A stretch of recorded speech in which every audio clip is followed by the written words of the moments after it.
We got live stream running.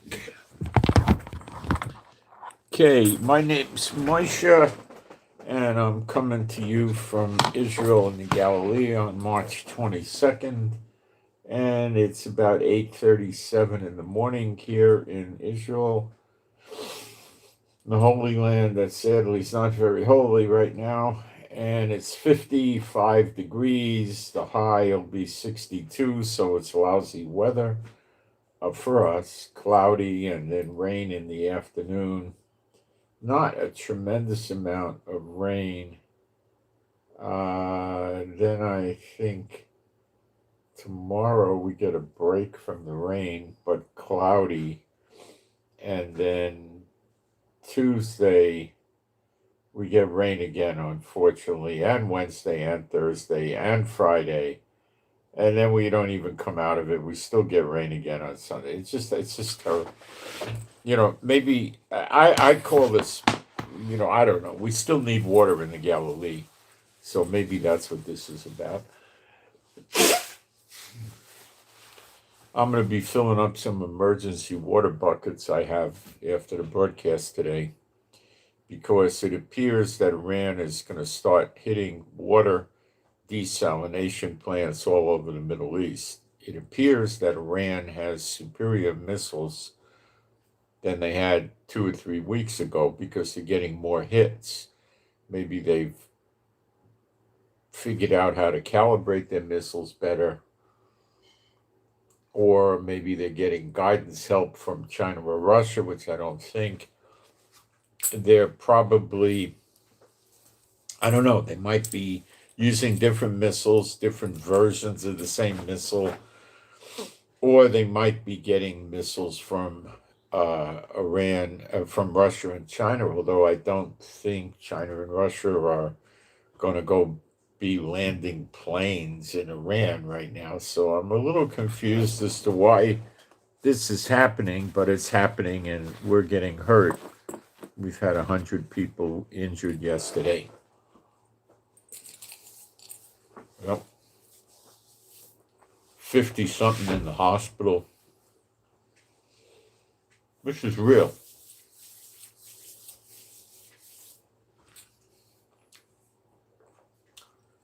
Iran demonstrated that they could send missiles almost 2,500 miles. Maybe 2,500.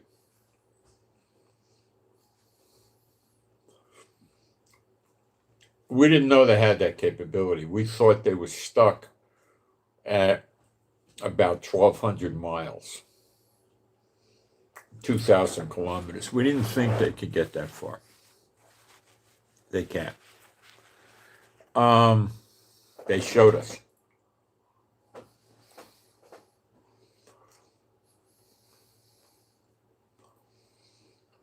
I'm going to go through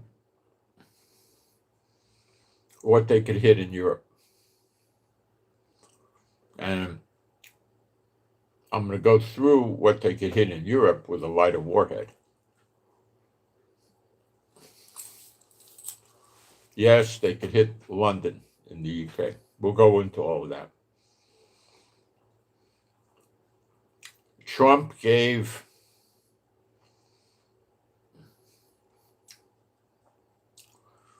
the Iranians a 48-hour ultimatum on his social media, but it's going to be valid. And do I think Trump's going to abide by it? Oh, you better believe it. Oh, yeah, he will. Maybe not to the minute, but he's going to abide by it. He said, you open up the Persian Gulf, or I'm going to take your entire electric grid out.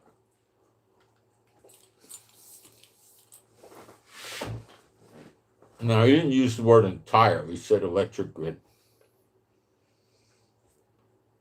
Now, I told you that a few days ago.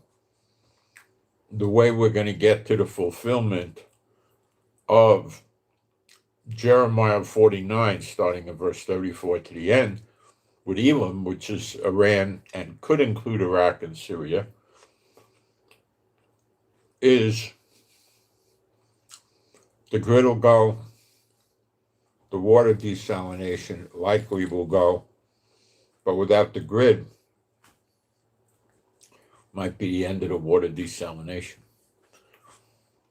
And that alone will cause the people to evacuate Iran and get scattered to every nation in the world, like the prophecy says. And the place will be destroyed by her enemies, plural. And he doesn't usually say it like that in the Bible. So there's probably a list of enemies.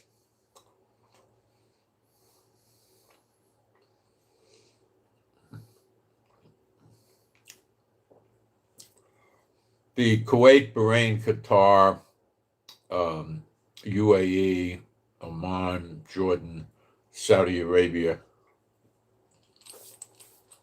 are basically a bunch of punk dictator-run countries. Every one of them has a king, an emir, a sultan, a dictator, whatever, right?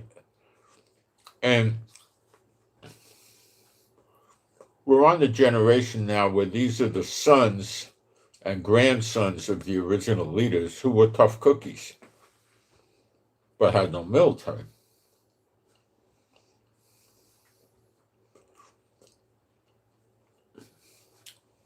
These are kids that grew up with a platinum spoon in their mouth. They're weak, they're stupid, they got personality defects, they're worthless.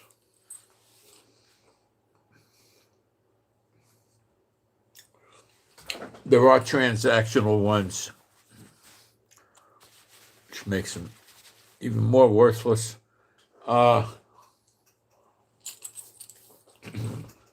They basically don't know what they're doing. Like that idiot Bashar Assad, he ran away,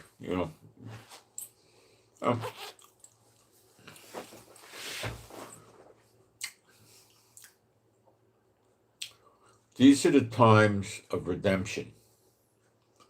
The English Bibles say year of redemption. That's an incorrect translation of the word Shanat, which is not Shana.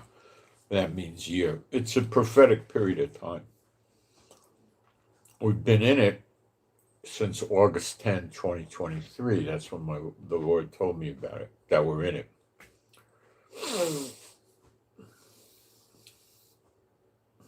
And that's the recompenses over the controversy of Zion, over the fighting with Zion. And these countries that are being attacked by the Iranians are squatting in Israel's land. They have no intention of even ever mentioning that it's Israel's land and they should be leaving, nor would Trump ever say that. Nor would, I think Netanyahu would, but he wouldn't do anything about it without Satan's permission in my book. So,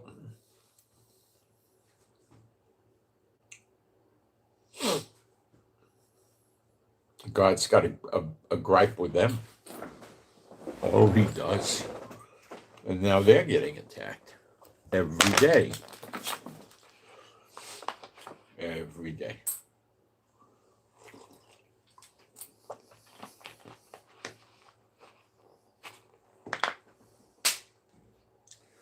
Iran also gave a list of demands to America, what it needs to do to stop the war.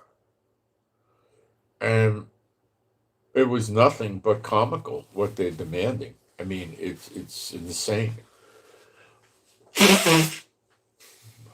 Completely insane. So what I believe they think they're going to do is attack Europe. And Europe might get sufficiently scared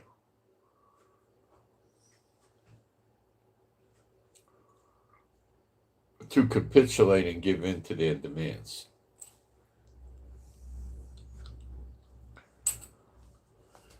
And then where does that leave Trump? Well,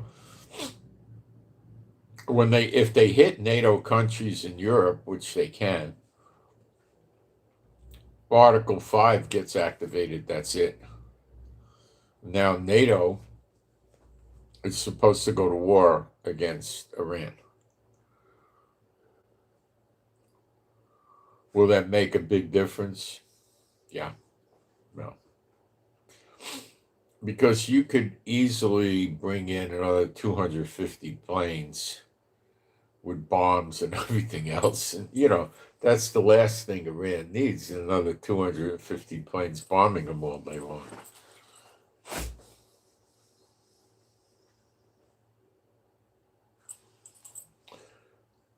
Now, we'll get into it. We'll go into what Trump's doing with the Marines there, the implications of that, and other things. Okay, I need to go to the live stream now and make sure we got a live stream. This is a very, very important broadcast because this is really showing us the world's going to be involved in this. This is a World War III update, you could say. I don't know how much of the world's going to be in it, but we could pretty much think of it in terms of America and NATO pretty quickly. And what is that, another 25, 30 countries, something like that? They'll probably come with warships too. The massive amount of go-fast boats that Iran has in the Persian Gulf, which could be up to 3,000, are still there. Are still there. Hasn't been done away with yet.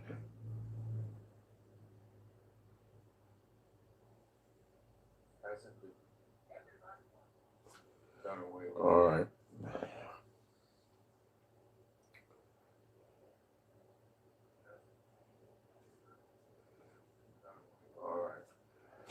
Yeah, Shabbat's over.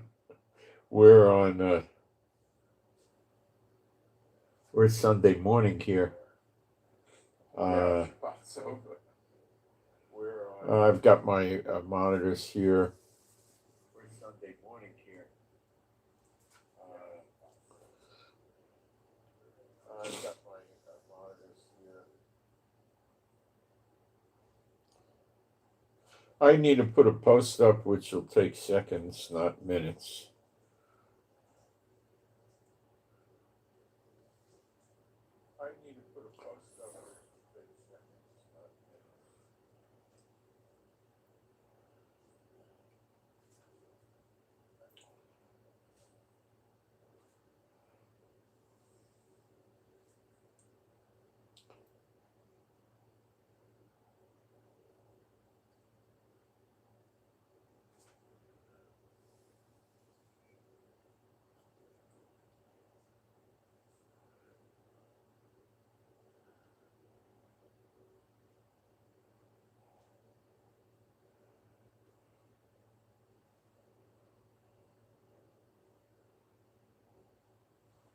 Okay, let me stop posting that up. Check for typo. No, we're good.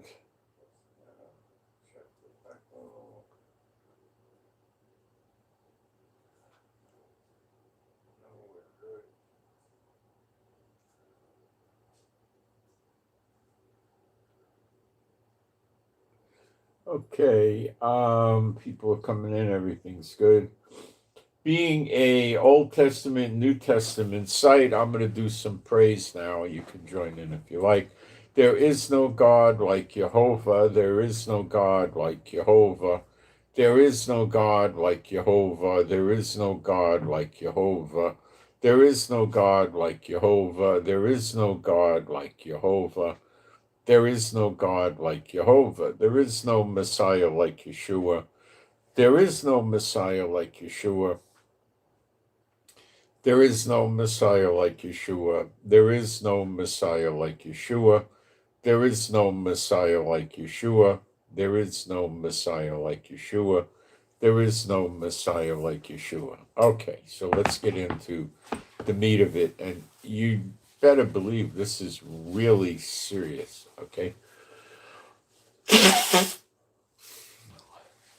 Israel has very, very good missile defense systems. We have an Iron Dome, we have a David Sling, we have an Arrow 2, we have THAAD, and we also have some Iron Beam, the laser. Europe has, like, in the residential neighborhoods, like nothing.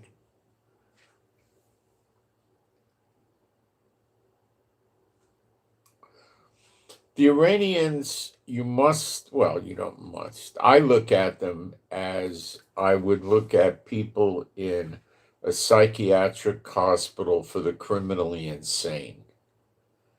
Okay? Because that's what you're dealing with, a death cult. Okay? Like serial killer mentality, no different. No different. They think they're on a mission for God. Like throughout history, you'd frequently have serial killers killing prostitutes, like Jack the Ripper in the UK was a prostitute specialist murderer. And they pop up a lot of times, like that. So they're, crazy. They're doing God's work or something like that. We've had them killing gay people in big cities in America and other places. They're doing God's work. They're insane. And these people are insane in Iran. They're absolutely insane. They're hitting daycare centers, like kindergartens for children, with missiles when they're closed, though. So they're not. Yeah, they predominantly aim at civilians. You got to get that. The Iranians are 80-90% targeting civilians. Okay, when Israel and America are bombing Iran, they're 99.9% bombing military or government targets or infrastructure, not civilians. The Iranians want civilians. You don't understand what you're dealing with. You could say they're the scum of the earth, and they are, but they're worse. They're worse than that because they have a country and they have money and they have sophistication, and the leaders are not Muslims. Don't kid yourself. They're Satanists. The Muslims are for the people, not for the leaders. You're not going to be a leader there unless you're with the unclean spirits, not, playing games in the mosque. That's not what they're looking for. That's not their idea of a leader. They don't want them.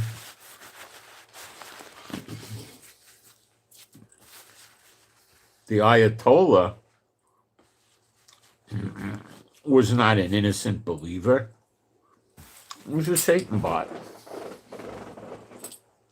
He's dead. His son is dead.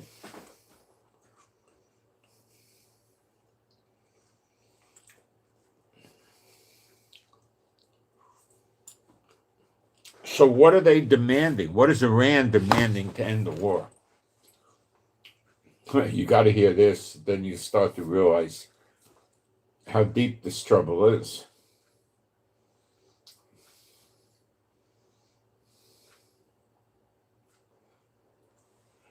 They want full U.S. military withdrawal from the Middle East. No bases in the Middle East for America. They could have bases in Europe, Africa, but not in the Middle East. Complete rollback of sanctions within 60 days. That includes the UN snapback sanctions. They want all sanctions gone. They want long-term financial compensation for economic damage from the war. Well, they want America and Israel and whoever else is dumb enough to fall for it to give them money to repair all the damages that they accumulated from being attacked.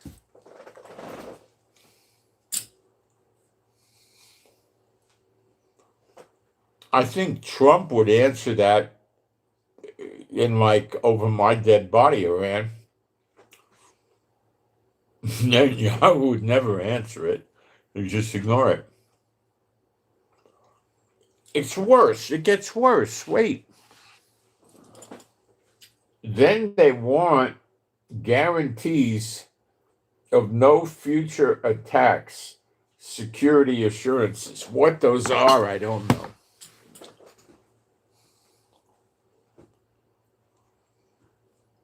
Now, why are they making such outrageous demands? Because of these long-range missiles.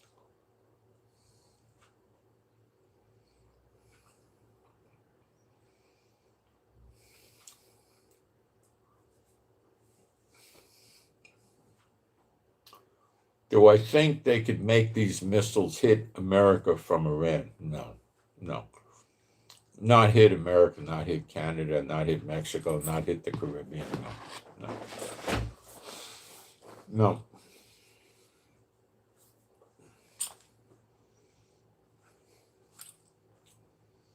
Now, this is the ultimatum from America with the 48 hours.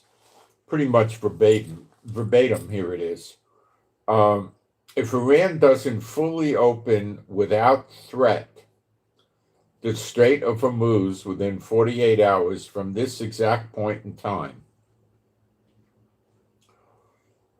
the United States of America will hit and obliterate their various power plants, starting with the biggest one first. Thank you for your attention to this matter, President Donald Trump. Time up on this. You might want to write this down. I mean it. 1:44 a.m. Israel time on Tuesday. Today is Sunday.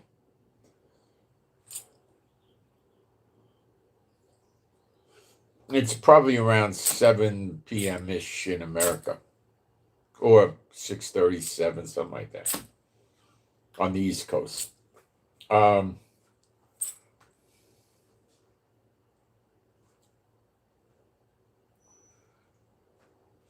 I told you they're going to take the grid out. Now, if he says various power plants, it doesn't mean every single one, does it?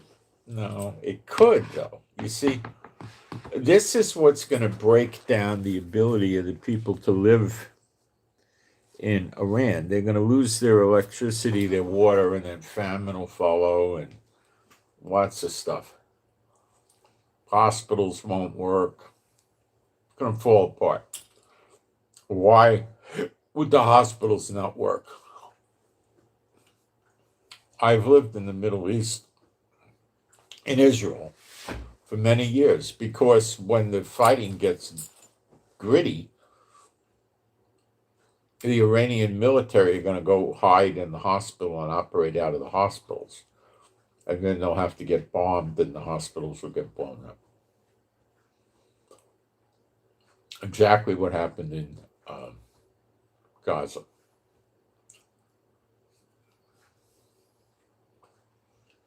The jerk Iranians really trained the Gazan, the Hamas. They trained them, they equipped them, they gave them money.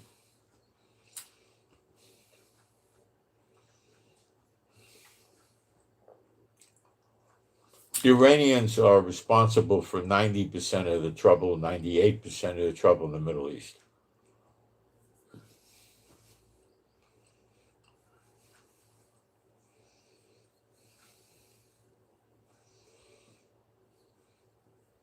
I don't see the protesters grabbing an AK-47 and going to work on the government of Iran, basically killing them, engaging them in gunfights and stuff. No.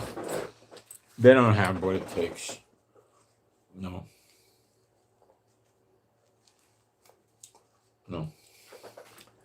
They don't have what it takes. They're not going to do it.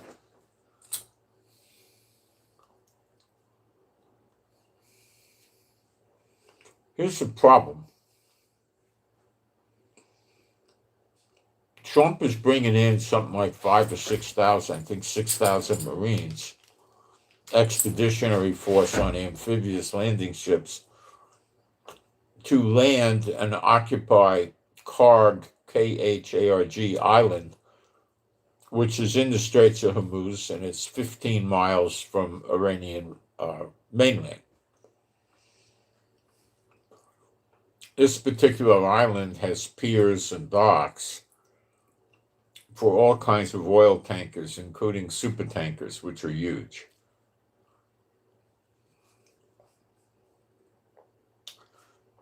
They have massive oil storage facilities that are fed by a pipeline from the oil fields.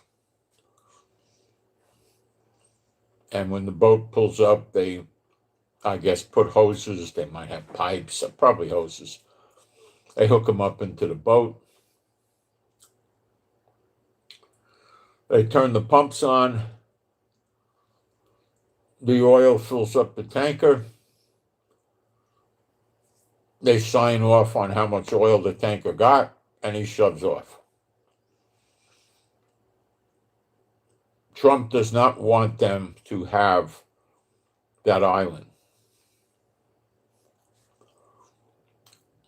This is a fundamental problem in the war. And this is a big reason why Israel's been getting hurt the last 3 or 4 days, because of Trump's stupidity, and I'll explain. Trump has a certain degree of control over the Venezuela and the oil. I'm not sure that much, but he can enhance it if he needs to.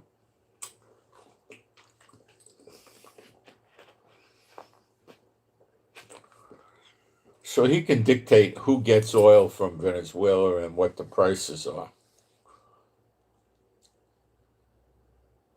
Venezuela has the largest oil reserves of any nation. Russia, Iran, America, it doesn't matter. They're the biggest.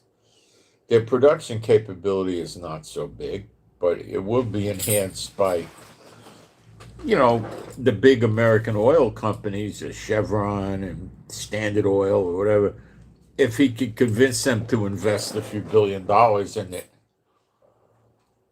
and develop it. And then Venezuela would be able to churn out double, triple the amount of oil they got now. But they're afraid to put the money in because they don't think Trump has such a stable grip on Venezuela. Okay?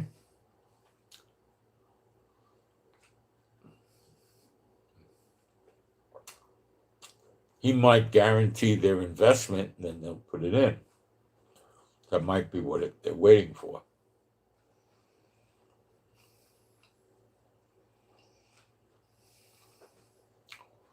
Now,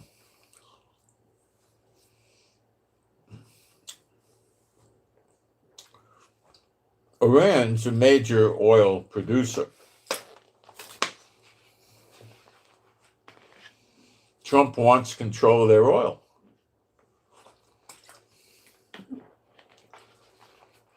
He won't destroy the pipelines. He chided, or he got on Israel's case for destroying a field. I think it was a natural gas field. He wants that too. He needs it for a few reasons, and I'll explain. One, he doesn't believe in Bible prophecy. He doesn't fear the Lord. So he thinks he's going to save Iran. The protesters are going to live there like they did pre-79 under the Shah, only this time used the son of Shah. And Iran will go back to the way they were, with wearing two-piece bikinis, thongs, having, European and American movies in the theater and TV shows from America and Europe, and bars, and all the stuff become like Europe or America, like they used to be. And that's not in the scriptures. It ain't gonna happen. So Trump, thinking it's gonna happen, is saving Karg And that's why he wants to put the Marines there to control it. Now, his plan would be to put like a Chevron or a Standard Oil or one of those Gulf or something in there. And they expand and enhance the refineries and make more oil. And Trump will be in control of Iran behind the scenes, so he'll be in control of the Iranian oil. And the revenue from the oil will keep the country running. And Trump and his friends will be cleaning up on the oil. Between Venezuela oil and Iran oil and American oil,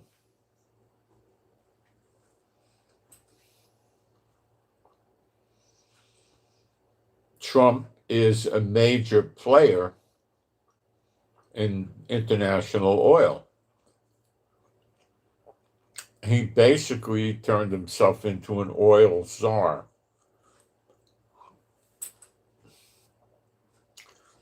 He'd be able to effectively sanction a lot of people by cutting them off from gas and natural gas. He'd be able to control prices to a reasonable extent. Now, compounding the problem,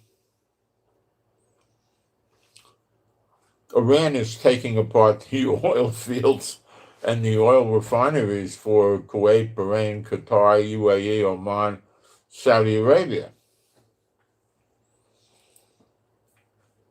That puts Trump even more in the driver's seat as an oil czar.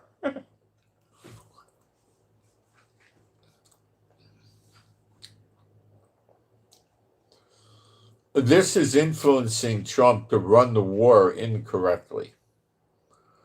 Now I see a correction coming, and I'll explain it to you. The Marines will probably start arriving in more than a week, probably 9-10 days. They'll go to Karg Island, although I don't know how he's safely going to bring a ship to Karg Island right now. He'll get hit with missiles.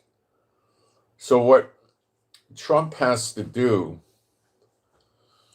is stop playing games and take out all the missile launch capability that Iran has all over the country.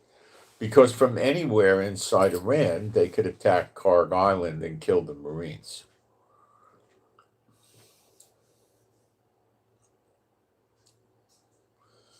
So it will take a destruction of all these missile launching sites to make it safe for the Marines and the ships, otherwise he can't bring them in. He needs to make things safe for the ships in the Persian Gulf, or he can't do escorting vessels, protecting them against Iran. The go-fast boats will take it out. It's complicated.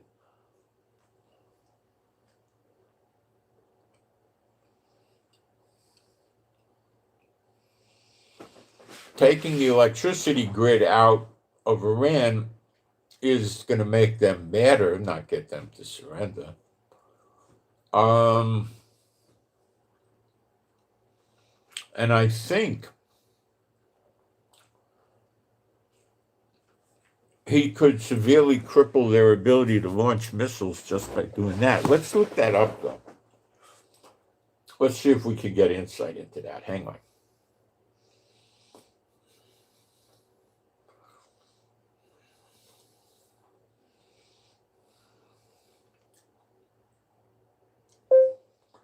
If Trump takes out the electrical grid in Iran,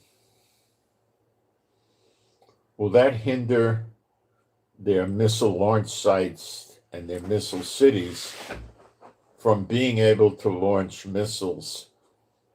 Or do these places use generators and will be unaffected?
Um,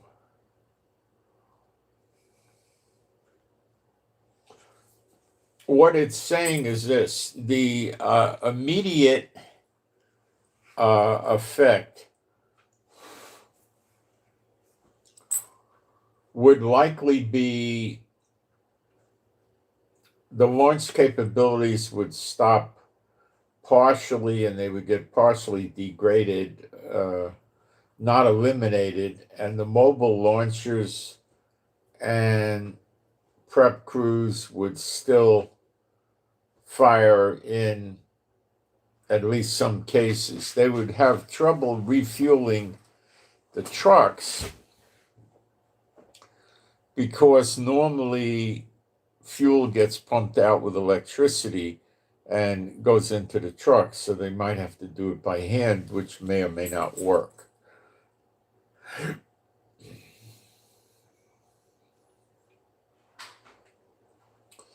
Sustained operations over time, more seriously affected.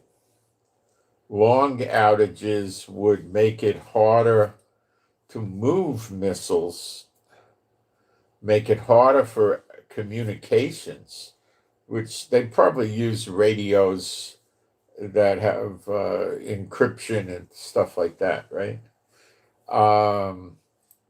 Operate, support, regenerate volleys. So they're not going to be able to reload. Missiles are heavy. They could weigh 1,500 pounds, or more, 3,000 pounds. You don't pick them up. The cranes that are used, the conveyors, the different heavy equipment to take the missiles out of storage, bring them to the launcher, load them in the launcher, would maybe run out of power. Now, it's thought, now they're not telling us what the CIA and Mossad knows, but it's thought that they would have backup power, because we know that they had backup power in the missile cities when they got attacked back in June. So, but that's different. A missile city's not the same. So we don't know if they have backup power, but it's assumed they do.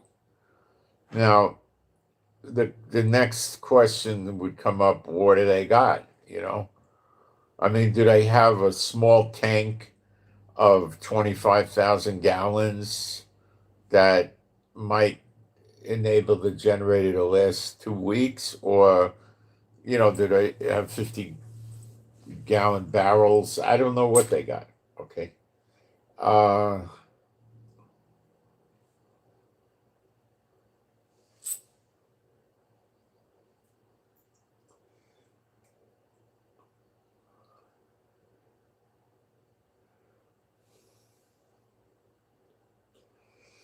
their underground sites, like the missile cities, are harder to neutralize by cutting the power grid, because their whole purpose is survivability.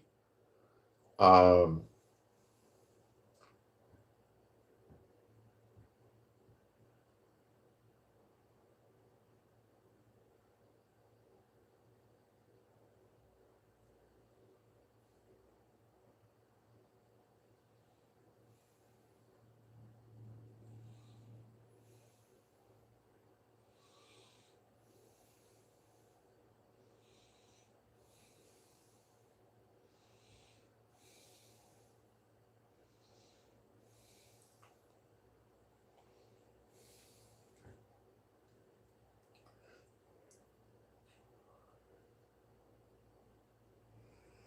um, so, in plain language, yes, lifting or hitting the electric grid could hinder Iran's missile operations, but not completely eliminate it.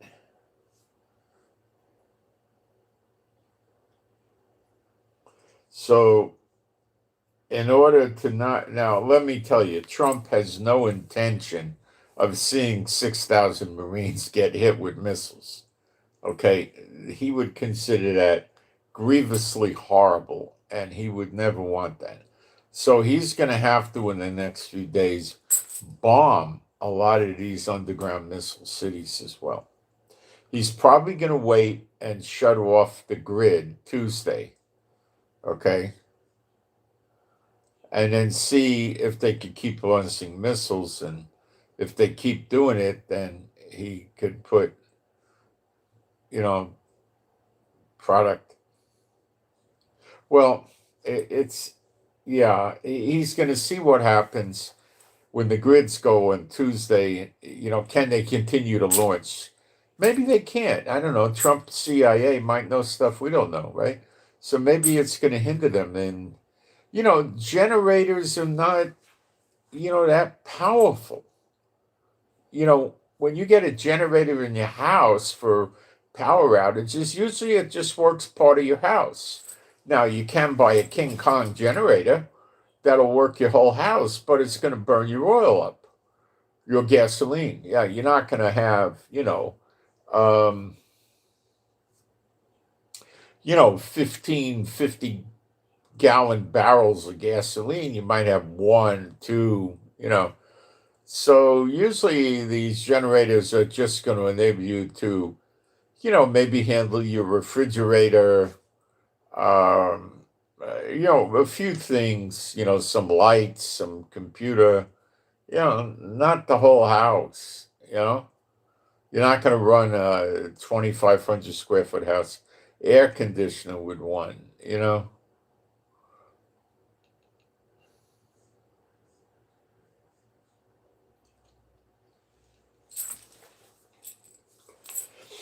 So they might have the same problem, and they might be able to have missiles already loaded into the system that they could launch. And some of these underground facilities have them loaded in like on a conveyor belt, but that conveyor belt's going to need a lot of power because it's moving many, many thousands of pounds of missiles. Generator may or may not run that.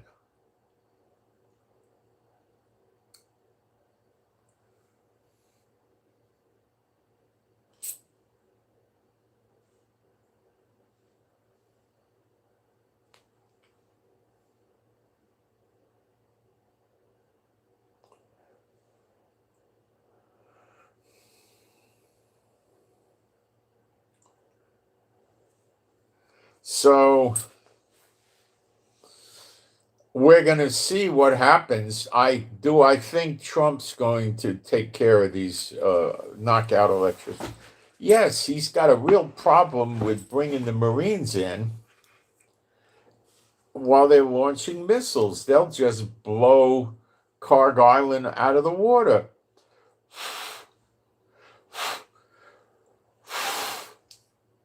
And kill all the Marines. Plus, they'll shoot missiles at the amphibious landing ships, which America has some, but they don't have like 200 of them.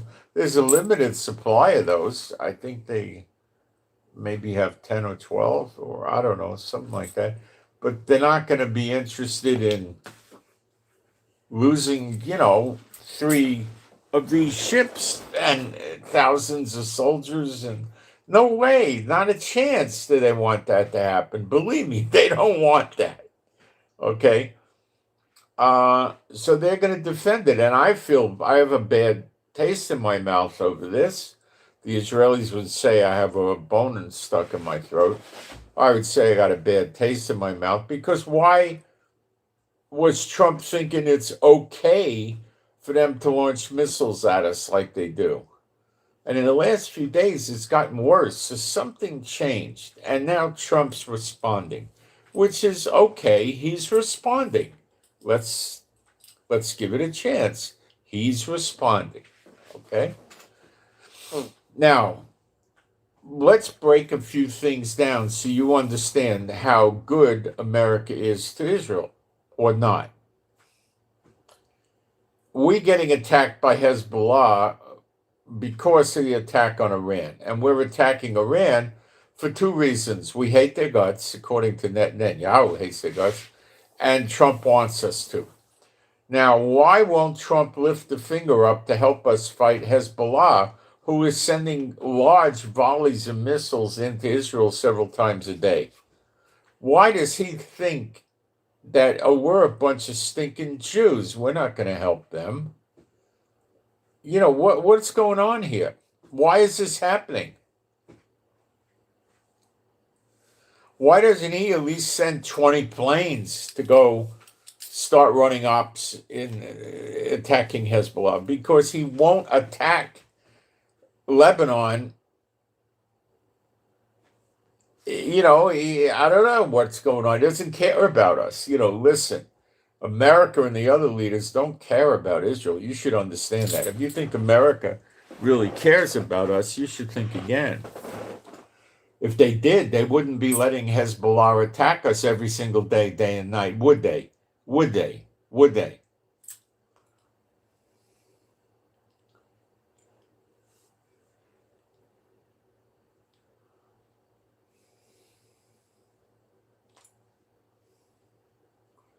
Now, why did Iran...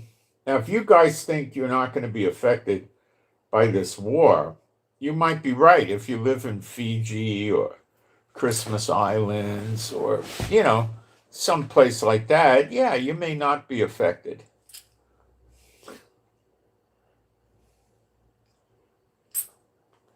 But let's talk realistically.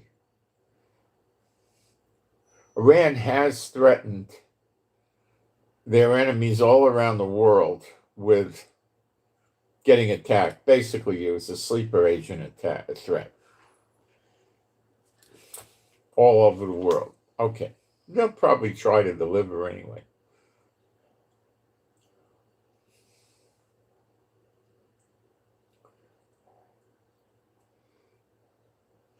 This is some schmuck from a spokesperson from the Qatam Al Arabiya headquarters. If the enemy attacks Iran's fuel and energy infrastructures,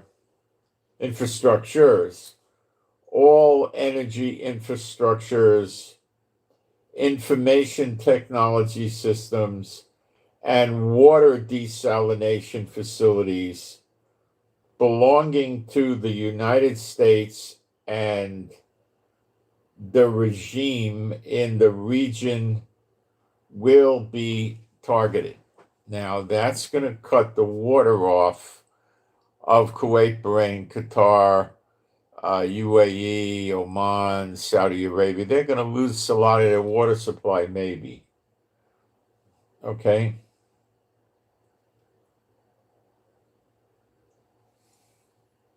They could hurt Israel. A lot of Israel's water supply is not desalination, but some of it is. So they could cause problems with Israel. I'm going to be filling up my emergency water buckets. They're made out of plastic. You close them after the broadcast, just in case. The water we get here is not from desalination. Okay.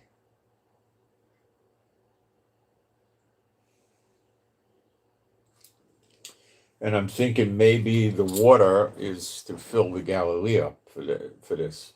I don't know.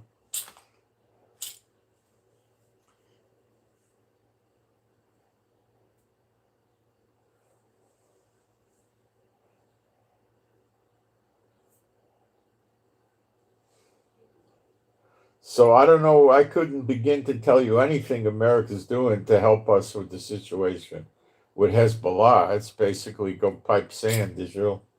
They're not doing anything for us that I'm aware of. Tell me if you know of anything. Put it in the chat. I certainly don't. And I live here.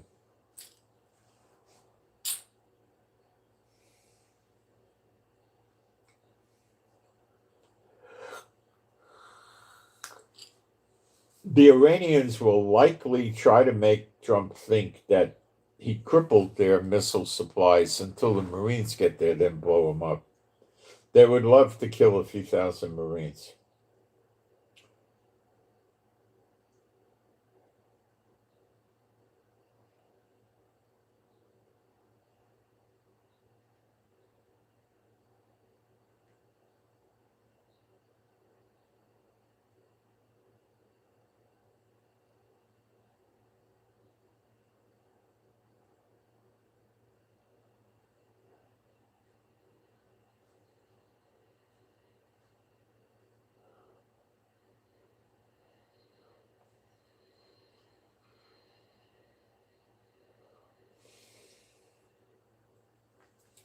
So Trump's going to have to end the ability for Iran to launch missiles onto Karg Island from anywhere in Iran before he brings the soldiers there. And the CIA, the NSA, naval intelligence, military intelligence, Mossad, they're all going to work on this.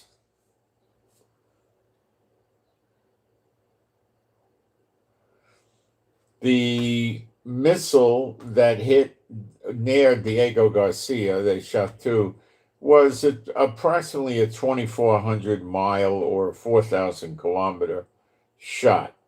Okay. And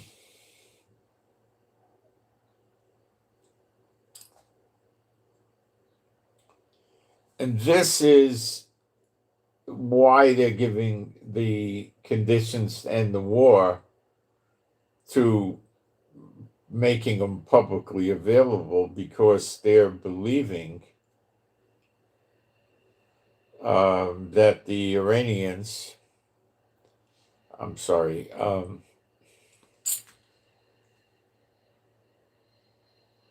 they're believing that the Europeans are going to get scared and want to get it to end. And the Europeans are thinking they can go sit down and talk nicely to Iran, but that's not going to work. They've probably got their sights on 800 billion or more. No, they probably got their sights to $2 trillion or $2,000 billion.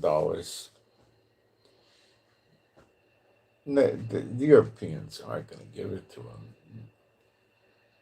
But the Europeans are going to freak out when missiles land in their city. They're not Israelis. They're not tough. They don't have God. We're used to this crap. How many of you are going to hold up when you start hearing explosions? I like to know. Not many. You don't know what it's from. We know what it's from. You don't know what it's from. You haven't gone through it.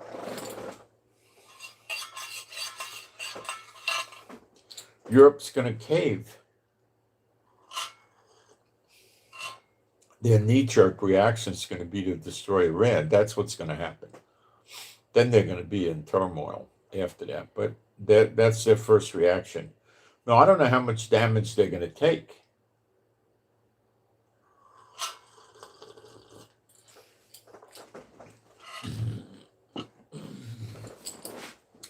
to enhance the effect of the attack, you better believe that the Iranians are going to launch into civilian population centers. And they'll hit kindergartens, they'll hit hospitals, they'll hit anything. Okay? They're not going to go and restrict themselves to military bases. They might start that way, but they're going to take out. Okay, they'll start with hitting military bases, and they'll hit airports, civilian and military. Okay. What other stuff will they go after? Probably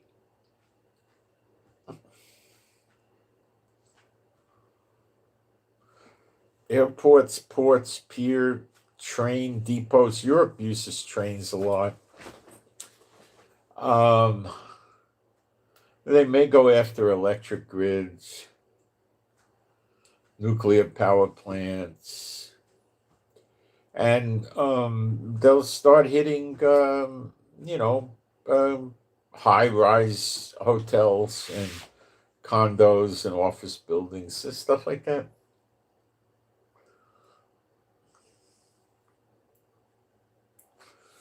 See, the Iranians think you can't stop their missile launching capability. They don't care about you destroying the infrastructure. They absolutely could care less if you kill their people. So if you went around there and killed 15 million people, they really wouldn't care. They're martyrs, they wouldn't care. They think if they hang on and keep launching missiles, the Americans and the Europeans don't have the stomach for it, and they'll throw the towel in. They know the Israelis won't.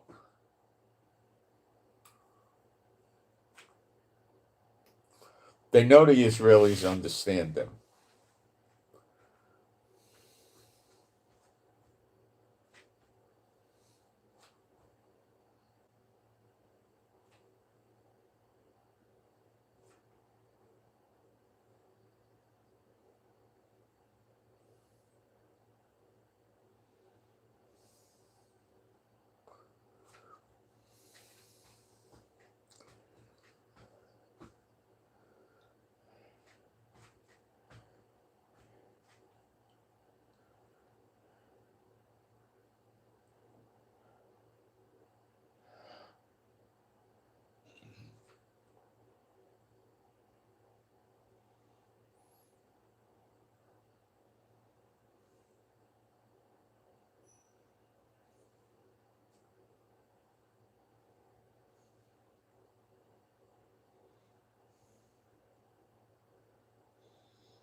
Yeah.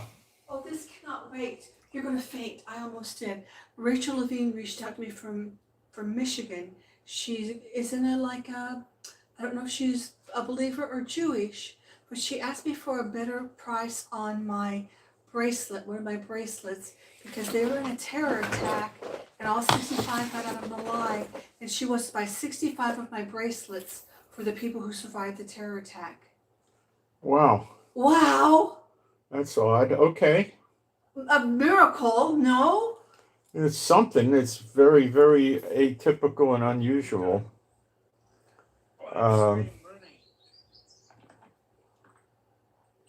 my name's Moshe, and I'm coming to you from Israel, Galilee on March 26th.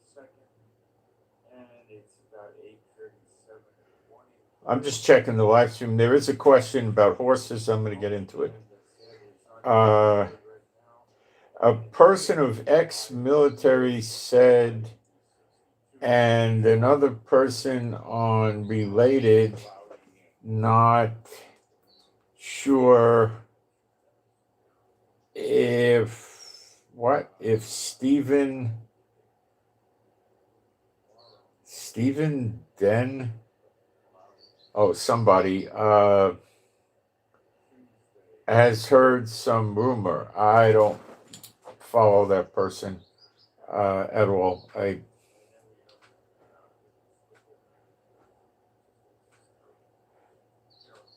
Listen, I live here, and I'm telling you what's going on, okay?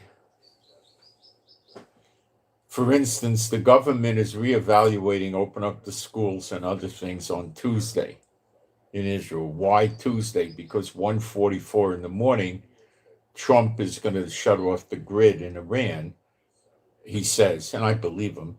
And that means the missile launches may be inhibited, and then the government's going to have a meeting during the day after they see what kind of problems Iran has launching missiles, if they want to open up the schools and stuff again. You understand? Now, these are the things people that don't live in Israel are never going to know.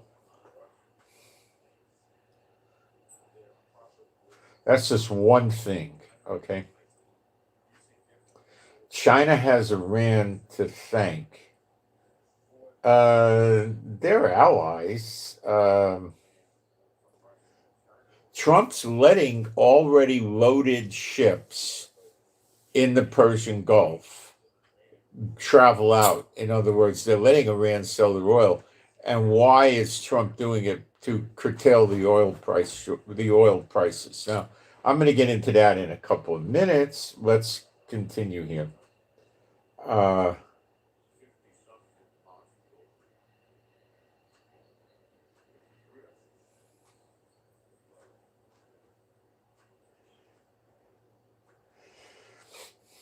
Trump's going to try, guys.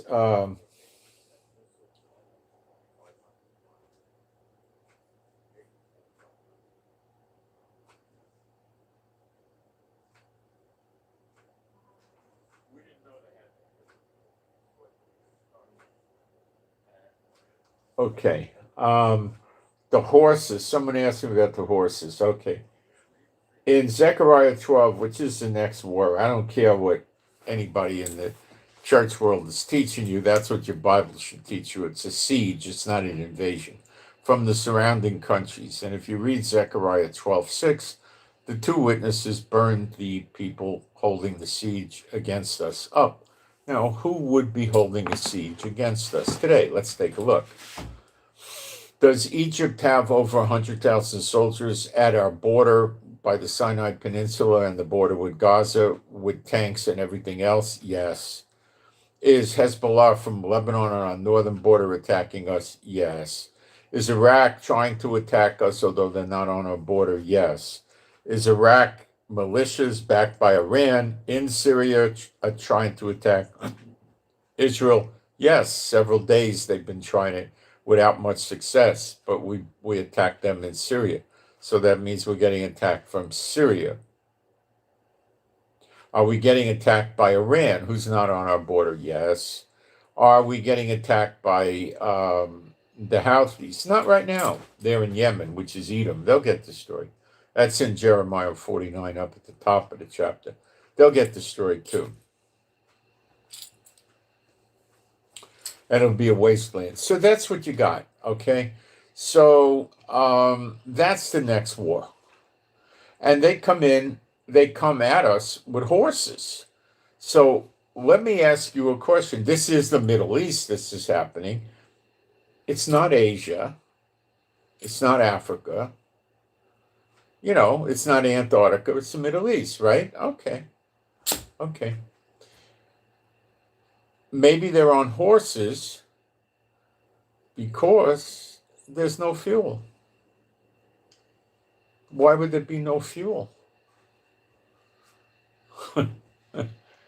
Because Iran's blowing it up in Kuwait, Bahrain, Qatar, UAE, which is Dubai, Oman, a little bit in Jordan, who doesn't export it, and Saudi Arabia. They hit Saudi Arabia again during the night or yesterday afternoon. They're hitting the fields. They're hitting the LNG. They're hitting the refineries. They're hitting the plants. They're hitting the ports and the piers where the stuff gets offloaded. Guys, they're destroying the oil industry here.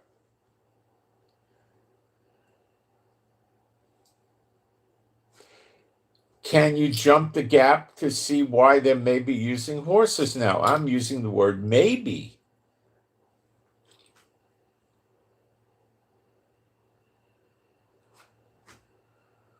Maybe this is just the word sus for horse in Hebrew also means a swallow, not a gulp. A swallow like the bird, flap your wings. Right? Okay, that's a pretty bad bird, isn't it? Okay, but it could mean that, which could mean airplanes. I don't know. We're using old language, very, very old language from days where there were no trains, there were no cars, there were no planes, there were no ballistic missiles and blah, blah, blah, and drones and all that. So maybe I'm wrong. I don't know. So I bring it up,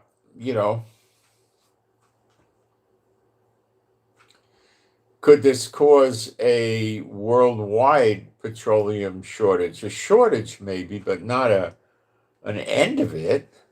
I'm not seeing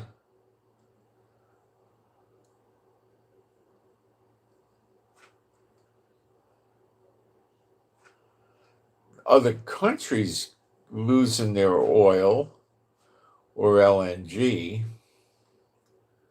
Just a lot of it over here. Now, if Iran's oil gets destroyed along with all the other countries here, I don't know how much oil, maybe a third or something like that of the world's oil will go out. I'm not sure. But let's take a look at oil prices right now, okay? That's definitely something that should be done, and it fits right in right now. So let's take a look. What is the price of a barrel of oil now, today, this hour, WTI and Brent?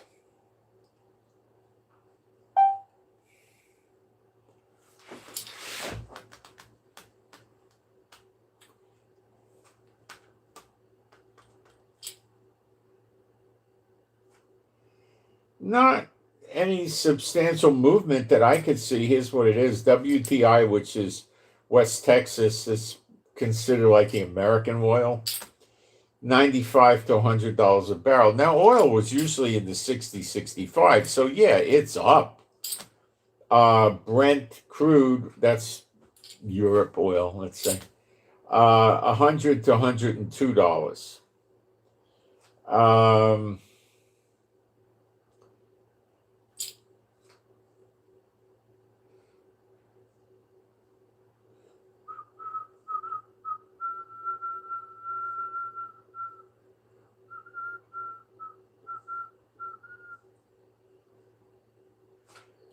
Brent is swinging up as high as $119, which is a dangerously high level.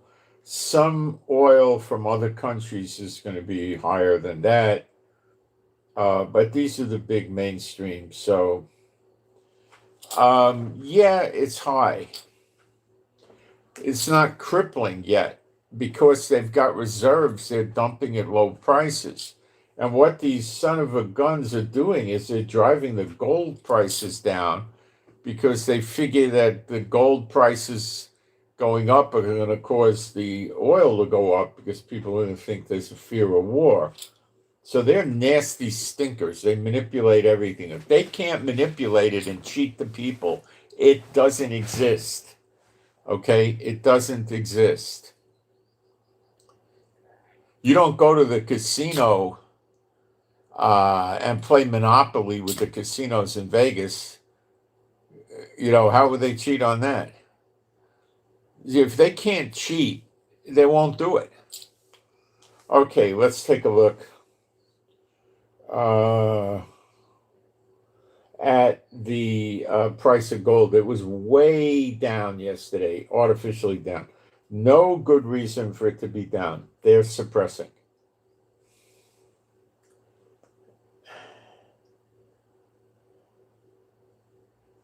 They got gold down below 4,500 now, those bumps. 44.90. There's no reason for this other than manipulation. You think the world's at peace and it's comforting and people should go back to trusting the paper money? They want you to trust the garbage, worthless paper money. And when these governments fail, and they will, you have nothing. Yet they want to hold the gold and the silver. And they got silver driven down to $67.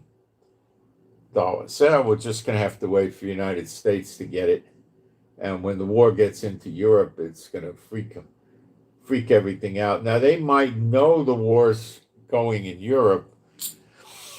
And this could be what insiders would call an accumulation. Not regular traders. Regular traders don't get this. An accumulation is cheating.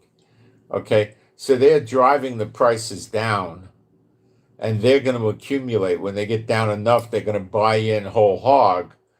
And then when Europe starts getting hit, the stuff will go up to 6,000, and they'll make themselves enough to buy themselves another 400-foot yacht and a 100,000 square foot castle.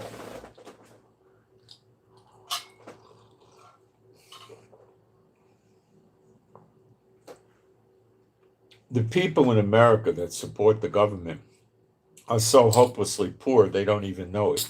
They make $150,000 a year and they think they're doing okay.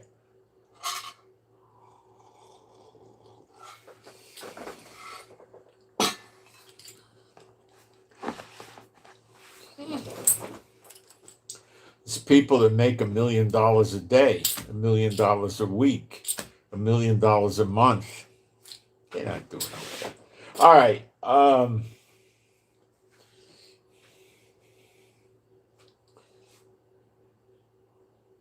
So if they're going to be able to fire missiles into Europe, which they can, going at a conservative 2,400 miles only, which means we're not talking yet about reducing the weight of the warhead. So when we reduce the weight of the warhead, we got more room and weight we could fill with fuel and go further. But let's keep it at the 2,400 miles, which they demonstrated by firing at Diego Garcia.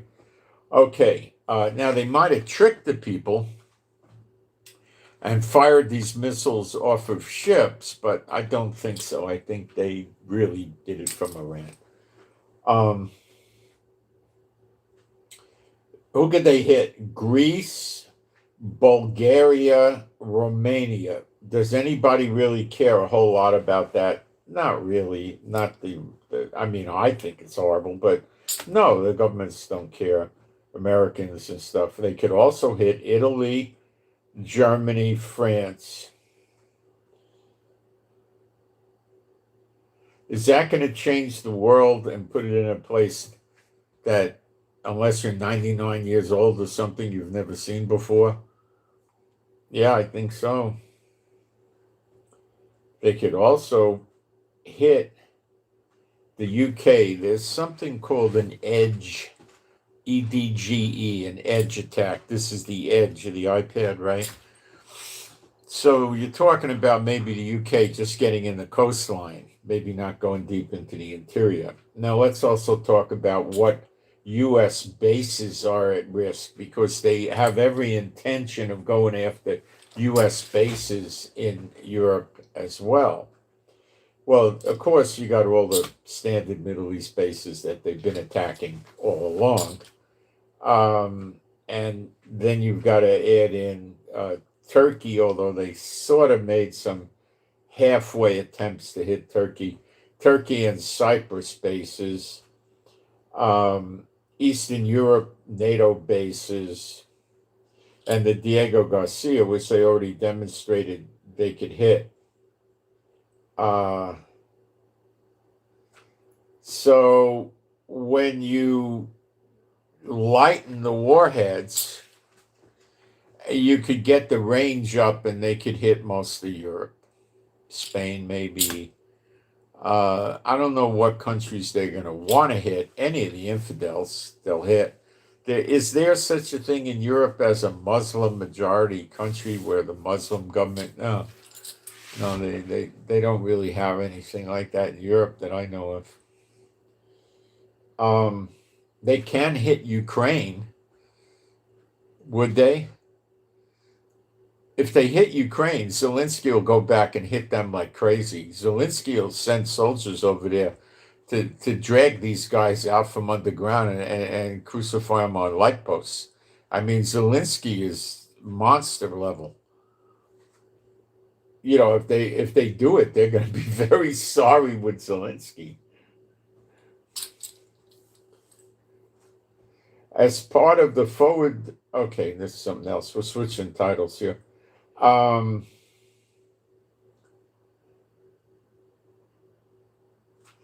So we're working on the ground in Lebanon and South Lebanon right now.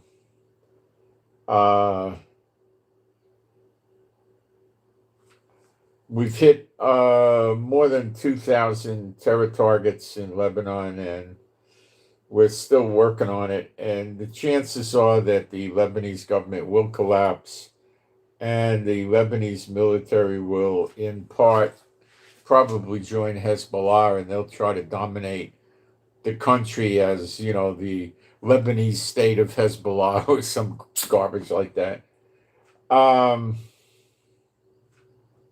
We hit 120 Hezbollah command posts. We hit over 100 weapons storage facilities. We hit 130 missile launchers. We got more to go. And we killed 570 plus Hezbollah eliminated. Now, one of the things that I hope Trump wakes up is that Netanyahu has this idiot belief in targeted assassinations, which accomplishes very little. We've killed so much of them in Iran, and they're still launching missiles and going crazy with the reign of terror. Are they not? They are. It's a stupid system. And Netanyahu has gotten Trump to believe in it, and it's idiotic. It doesn't get you much of an effect. What gets you the effect is basic, and Netanyahu doesn't do it. And a lot of people in Israel say Netanyahu likes to draw the wars out because he has his criminal cases, and he keeps the criminal cases from progressing by saying he doesn't have time to go to court because he's fighting the war. Does that make sense? Okay, so a lot of people hate him for that. So,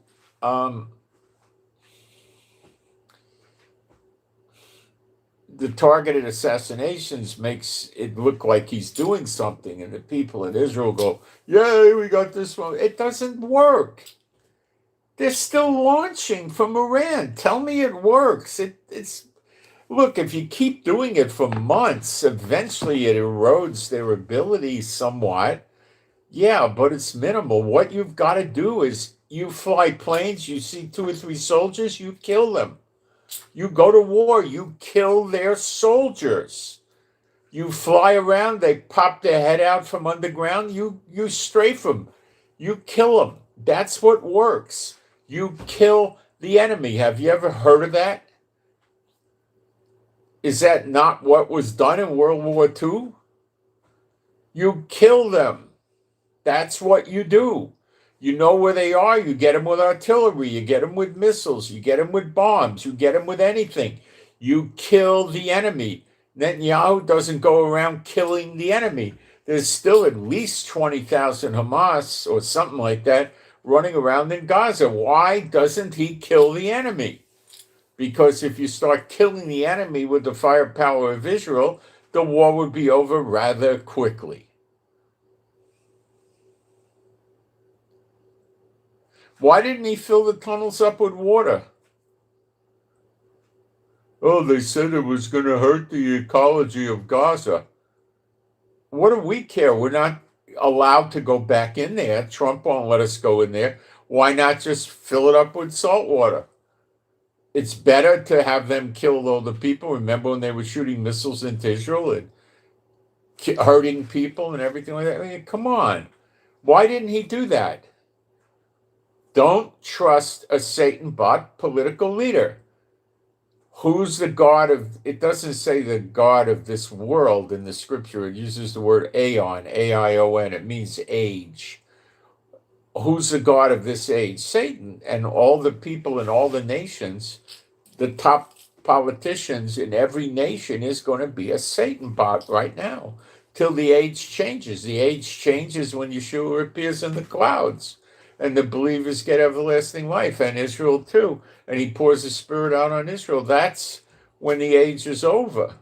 It's not over yet. They're all, every one of them. Don't for a minute think there's one that's not a Satan bot. Every single country is led by a Satan bot. If it wasn't the Satan bot, they'd overthrow the country.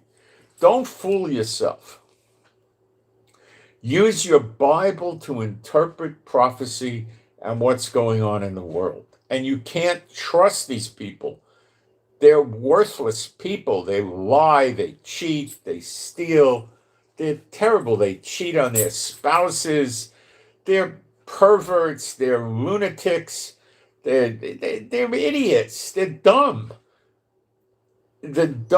Forgive me for talking like this, the least intelligent of the believers is a lot smarter than the most intelligent of the Satan bots, because the believer is going to wind up in paradise forever and ever and ever, and the other idiot's going to wind up in the lake of fire forever and ever and ever. So tell me that the least of the believers is not a lot smarter than the smartest of the idiots that worship Satan. They think they're going to win, And the churches, do the churches ever teach Hosea 6:1 and 2 that the punishment on Israel is for 2,000 years? No. Do they teach recompenses, day of vengeance, and year of redemption? No, they don't teach it. Want me to teach it real quick? Sure. Some of you might not know it. It's easy. I mean, it's simple. They just don't want you to know. Or if you got a better explanation why they don't teach it, I'd sure like to hear it. Isaiah 34, verse 8. I'm using King James. For it is the day of the Lord's vengeance. That's not the day of the Lord. That's the day of vengeance. Okay? That's the day in between recompense and redemption. That's the dividing. I think the day of vengeance is actually the day of redemption. Well, the day of redemption is really a prophetic period of time. It's called the year. Okay. They use a word for year called Shanat, which is not Shana. Shana means year. Shanim is years in the plural. Shanat means a prophetic period of time that we don't know how long it is. So it says, when it says the day of the Lord's vengeance, that word is yom. That's a day. That's a 24-hour period.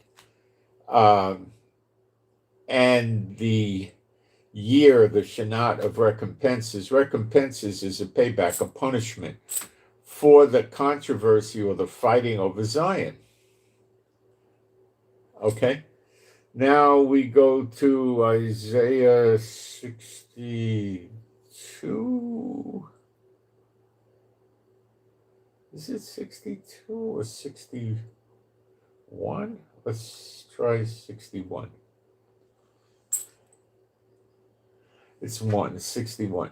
The Spirit of Adonai Yehovah is upon me. This is Yeshua talking, and this is in the New Testament. Because Yehovah hath anointed me. Now, what's the word for anointed? Mashiach.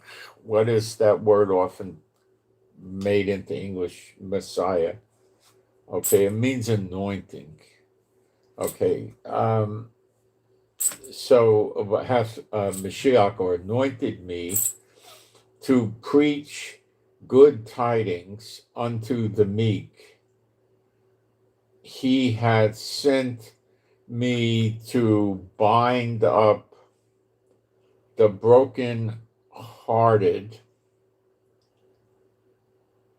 to proclaim liberty to the captives, and the opening of the prison to them that are bound. That's talking about the dry bones.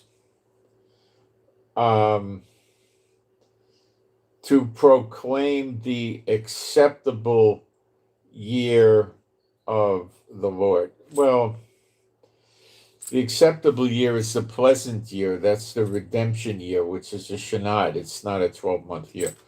To proclaim the acceptable, that's the redemption year. Redemption was Shanad, period of time, not really a 12-month year, of Jehovah, and the day of vengeance. So the day of vengeance is associated with redemption, and it's also associated with recompenses. So it appears to be right in the middle. And the day of vengeance of our Elohim, our God, to comfort all that mourn. That's the mourning is found in Zechariah 12, verse 11, 12, 13. To appoint unto them that mourn in Zion, to give unto them beauty for ashes. They throw ashes on themselves and dirt on themselves when they're mourning. The oil of joy for mourning, the garment of praise for the spirit of heaviness. They throw dirt on their clothes to mourn, that they might be called trees of righteousness, the planting of Jehovah, that he might be glorified. And they shall build the old wastes. Now that's telling us the old wastes, not the wastes we're getting today, which is there, but not that much. They shall raise up the former desolations. That again is not the waste that we're getting today, is it? And they shall repair the waste cities, the desolations of many generations. You see, that's why I don't think we're going to take that much destruction from Iran. This is all the old stuff, the old damage. You understand? Okay. Now we go to another place, which is 64, I think. I say it's 64. It could be 63. I think it's 64. Let's find out.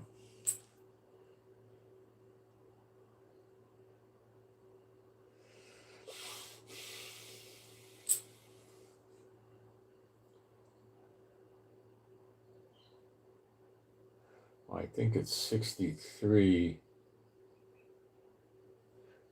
I think I jumped too much. Let's try 63.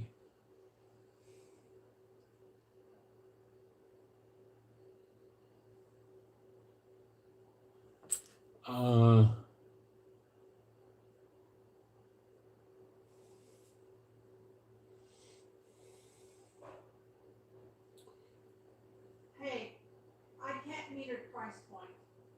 You can't what? I can't meet her price point. Oh. I'll lose money. Oh.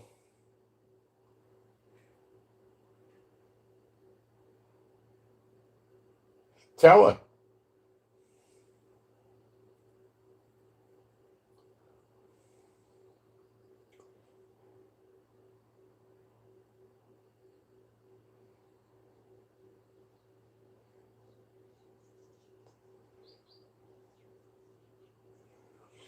Let me look up what the verse is. It's in Isaiah somewhere, but I can't remember every verse for everything.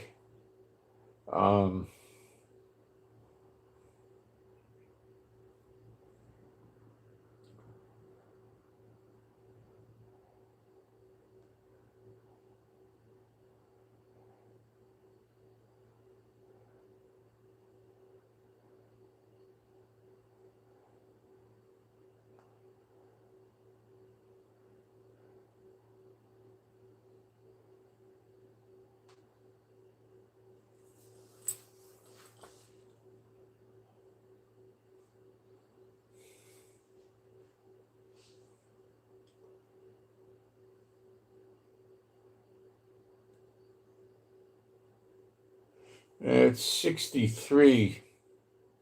I don't know why I didn't find it. We'll get back there. Oh, I went to Isaiah 53 instead of 63. That's why. Okay. So what happened here?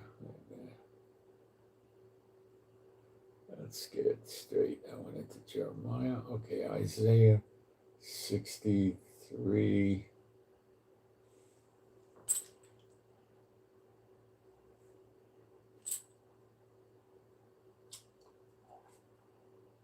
Verse 4. For the day of vengeance is in my heart, and the year of my redeemed is come. There it is. We're associating the day of vengeance with redemption.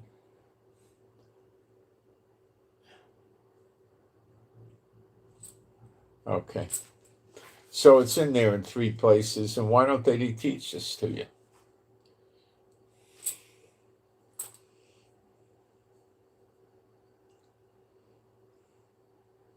You're not headed towards Gog and Magog, I'll show you that.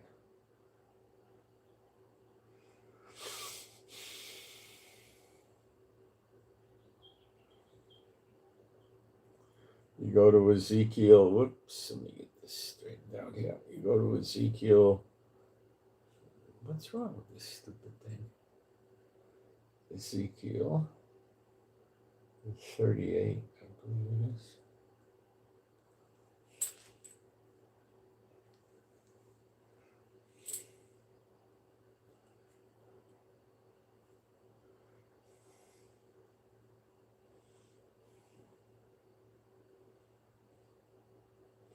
Ezekiel 38, verse 8. After many days, thou shalt be visited in the latter years. I think we're there. Thou shalt be come into the land that is brought back from the sword. Is Israel now brought back from the sword? You'd have to be a derelict to think it is. And is gathered out of many people. Well, the next big exodus hasn't started yet. The 10 tribes aren't back and so forth. Many people against the mountains of Israel, which have been always waste, but is brought forth out of the heathen, the nations, and they shall dwell safely, all of them. And since when are we dwelling safely here in Israel? Thou shalt ascend and come like a storm. Thou shalt be like a cloud to cover the land, thou and all thy bands, and many people with thee.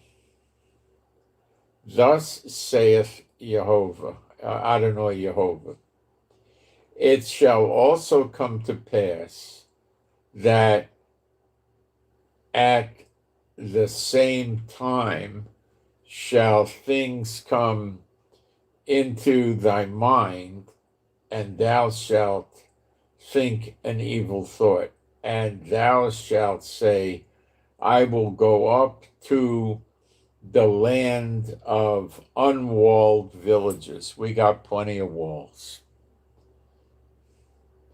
I will go to them that are at rest. Oh, we're at rest, that dwell safely. We, all of them, we dwell safely without walls and have neither bars nor gates. Yeah, that sounds like Israel in the future, not now.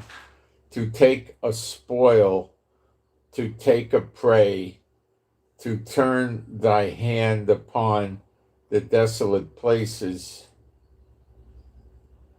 that are now inhabited. No, they're still desolate. And upon the people that are gathered of the nations, which have gotten cattle and goods, that dwell in the midst of the land. That sounds like Israel. You have to be delusional to think that sounds like Israel. Why do you want to follow a church that teaches such pure, unadulterated trash to you and tries to apply it today? Why are you that dumb to go sit under somebody that's so ignorant? Or is a Satan bot trying to deceive you? Why would you do that to yourself? Are you spiritually masochistic and want to hurt yourself or something? I don't understand. 1/3 of Israel is living at the poverty line. 1/3. Netanyahu won't ever talk about it because as soon as he talks about it, people are going to say, "What are you doing about it?" He doesn't do anything about it. He doesn't like us. By his actions, he doesn't like us. The housing prices are so disgustingly high here. He never talks about that. Because then if he did, people would say, what are you doing to lower the housing prices? He does nothing. Does he modernize the hospitals? No. He doesn't do anything like that. He doesn't care. I think he's happy to see us suffer because then more Jews won't come here and Jews leave.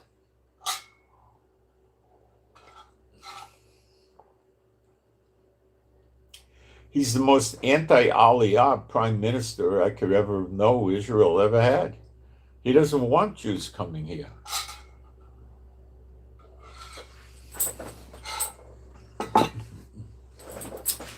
What unclean spirit that got thrown out of heaven do you think agrees with that line of thinking? His name starts with an S and ends with an N.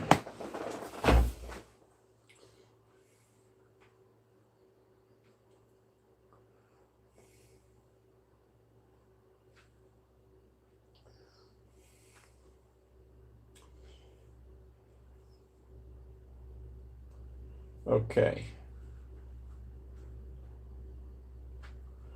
U.S. forces are hitting underground IRGC missile factories in Iran's Khuzestan province. So he's beginning now to knock out the missiles. In the beginning, he was playing games. You know, the first step is get the radar and the ground defenses knocked out. They did that sort of okay. The next step is to get the missile launching capability eliminated, and he didn't do that. He was futzing around with, hitting this and hitting that. He didn't have a good focus, Trump. Now he's realizing it. Over 100 long-range missiles in production were destroyed. They have hundreds of thousands, probably. The site is knocked out. Huge hit to the regime. I don't think it's a huge hit to the regime. I think it's a minuscule hit to the regime. It's a hit. And you got to start someplace, but it's not a huge hit, no. Multiple missile launches from an unidentified submarine near the Karpaz Peninsula in northern Cyprus likely shot a missile against Iran. We don't know who the submarine belongs to.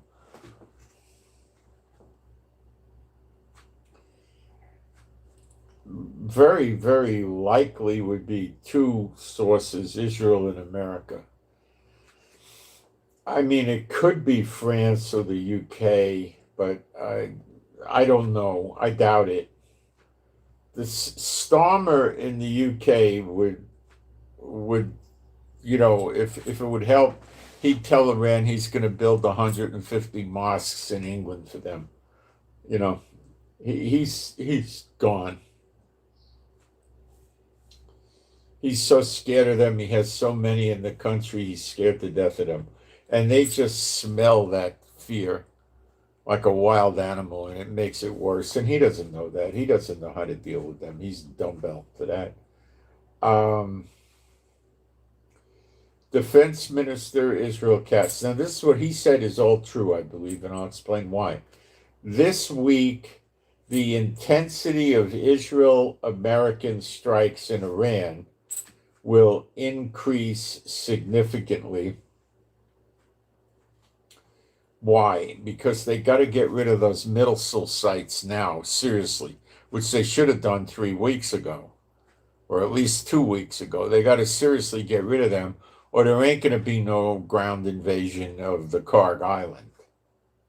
Because if you try it and they got missile capacity like they do today, you're going to have 6,000 dead Marines and 3 amphibious landing ships up in smoke.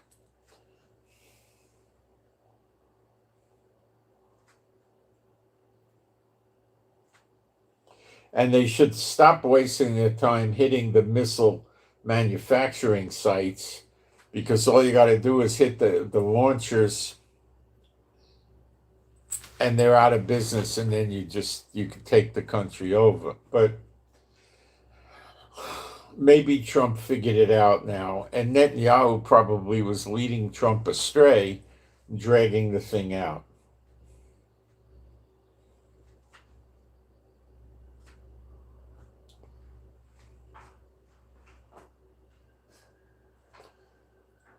"20 people were injured from a missile fall." A missile fall means, the way they talk in Israel, is the missile came down and exploded. It wasn't taken out by an interceptor. Most of them, the people were lightly wounded. You see, we're starting to get a lot of casualties now. So something's changing, and I don't know what it is. Waves of unauthorized drones recently spotted over U.S. Air Force Base. Lights on the drones suggested the operators may be testing security responses. Yeah, I mean, it probably is a probe.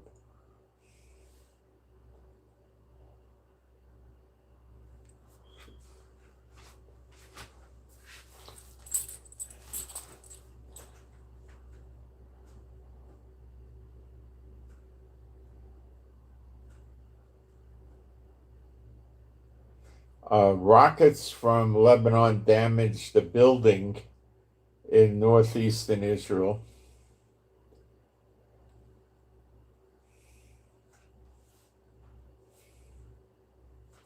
See, the kids have been out of school for a few weeks now, because we don't want the kids in the school in case the school gets hit.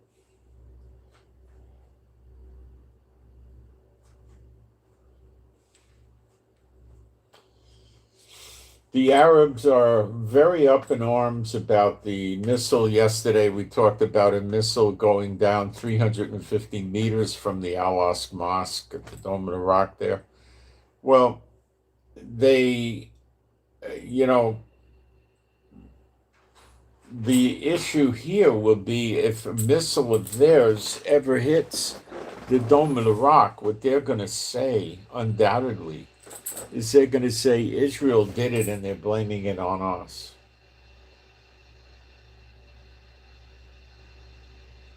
But there'll likely be pieces of the missile that could be shown that would be from Iran. But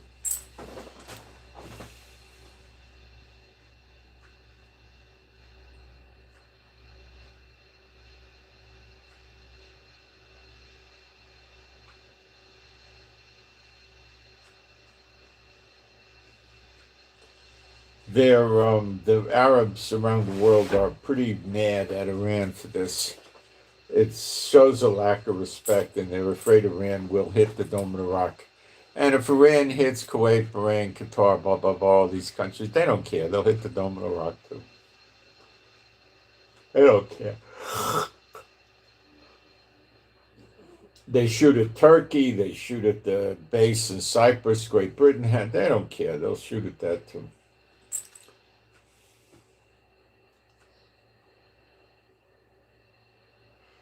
So they did get a strike in at the Mona, so-called nuclear plant in the south, and 59 people were hospitalized. A child was seriously hurt. They said it was retaliation for the Natanz strike.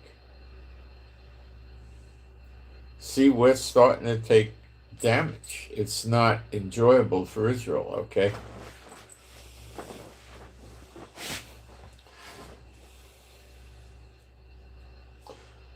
Netanyahu goes for election soon. When is this election? I forgot.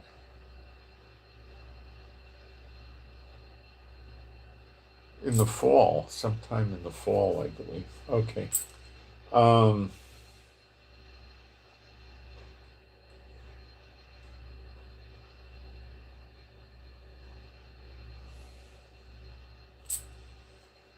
They're investigating why we're not getting better takedowns.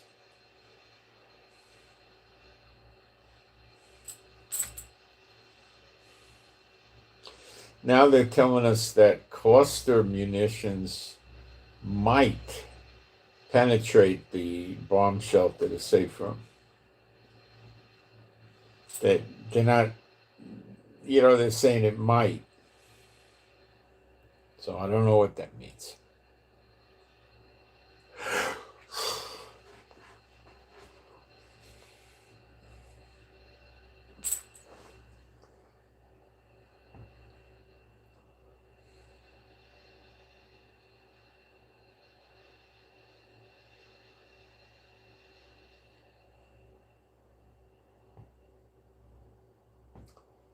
They're saying that the cluster munitions strike at a direct 90-degree angle.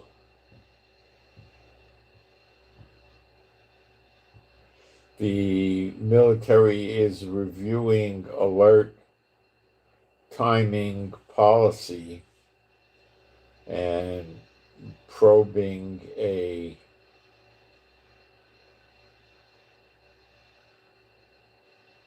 launch malfunction towards Levi. I don't know what they're doing. They were saying they were not going to start shooting iron domes at these cluster bombs because if the people are off the street, the cluster bomb is probably not going to hurt, especially if they're in the shelter. So now they're coming out and saying, no, they might blow you up in your shelter. So that's going to force the IDF to go back and continue shooting at these cluster munitions. And that could be why we're getting this damage. Maybe they're letting some of these cluster missiles go through. I don't know. So yesterday we had over 100 people seriously injured. 100 were injured, 11 was serious.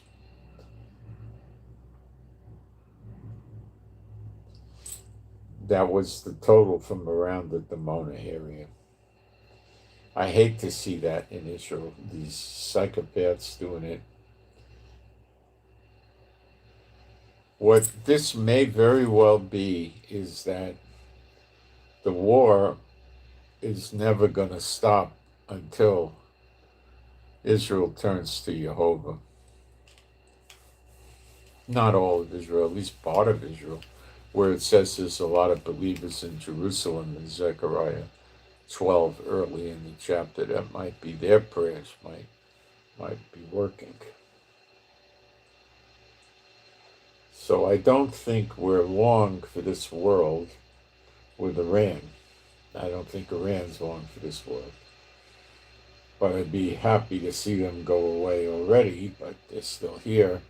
And I don't like it, but they're still here. And I wish they weren't here, but they're still here.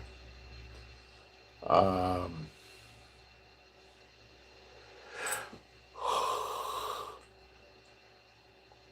I think what's going on with the Houthis not attacking is simple.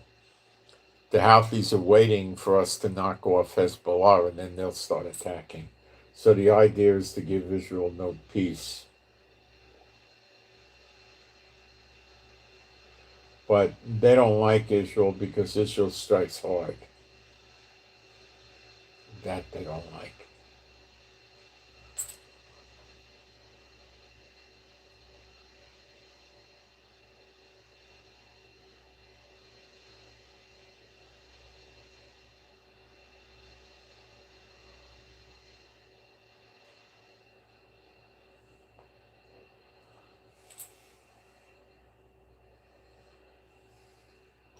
Let's take a look at the live stream.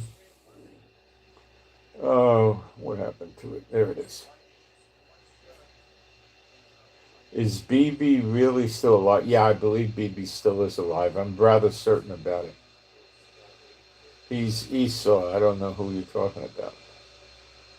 Um,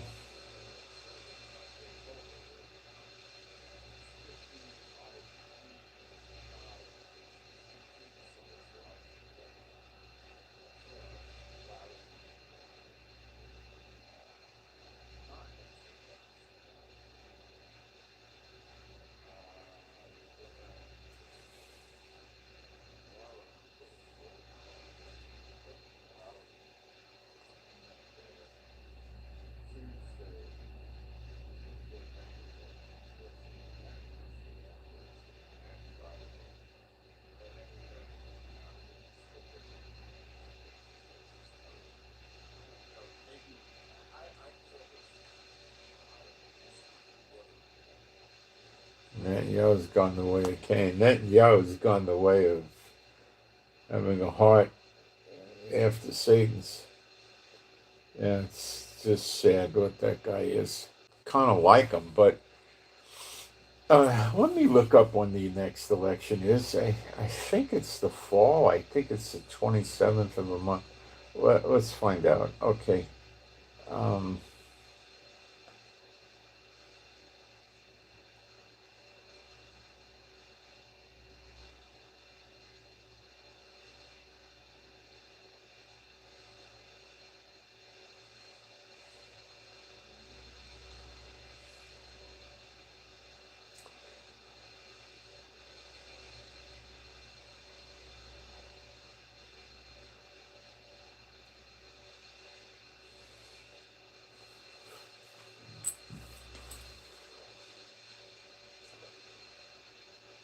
okay, it's October 27th.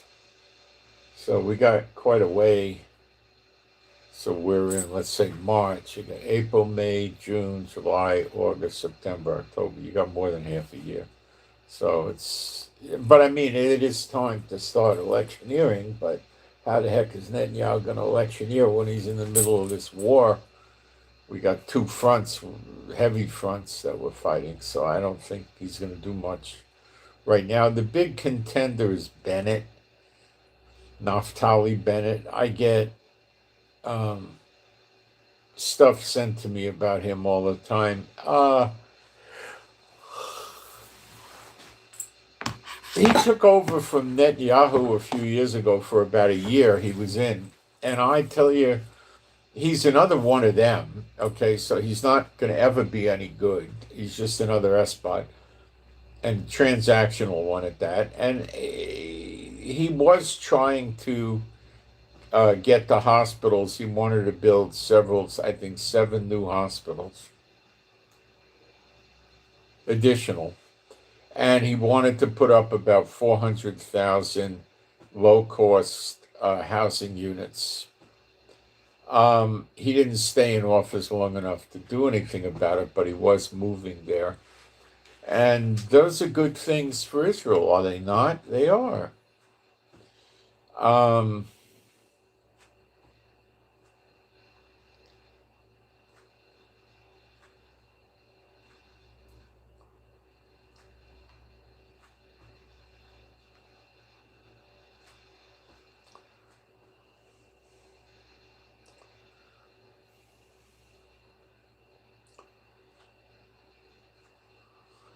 So I don't know what'll happen. I'm not really that worried about it. Um,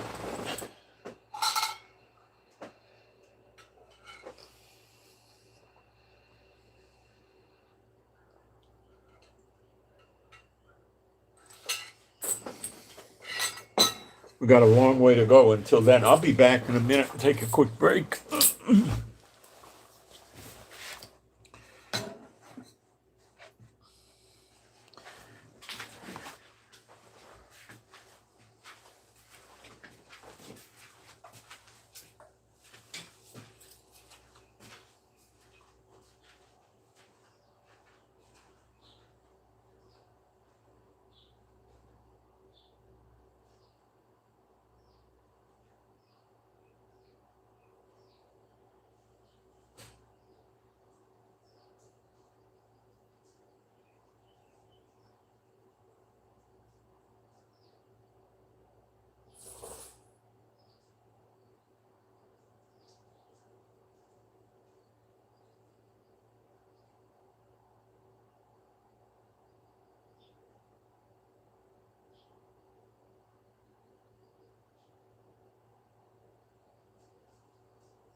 Not yet, no. What?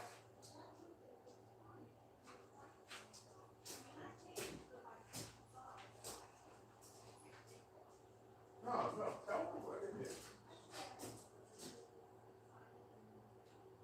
So she said no.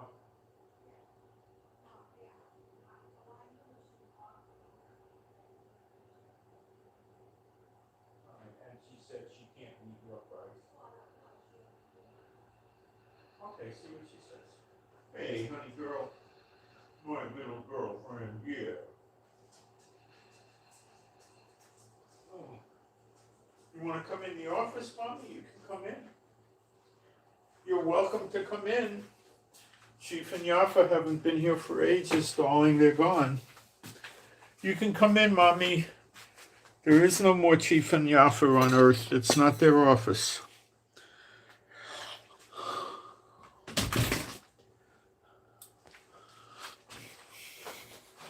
Mommy dog won't come in here because she still remembers it. It's Chief and Yaffa's room. So her and Beulah won't come in here. Chief and Yaffa are gone. And they're well missed. Look, I think I need to give you the dark side, okay? Because I think the Lord just reminded me of that. We know a lot of nations are going to turn against the daughter of Babylon, America. So we got to play this another way. Iran, the possibility of Iran attacking Europe is excessively high, almost perfect. They got so much to gain. It's unbelievable. They've already attacked Turkey with 2 missiles.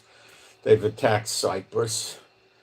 There's nothing for them to attack, okay? Forget it. They'll attack.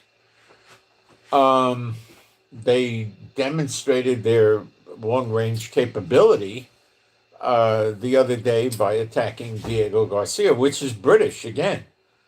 So they attacked the British in Cyprus and Diego Garcia. the European countries are not going to get the war to stop.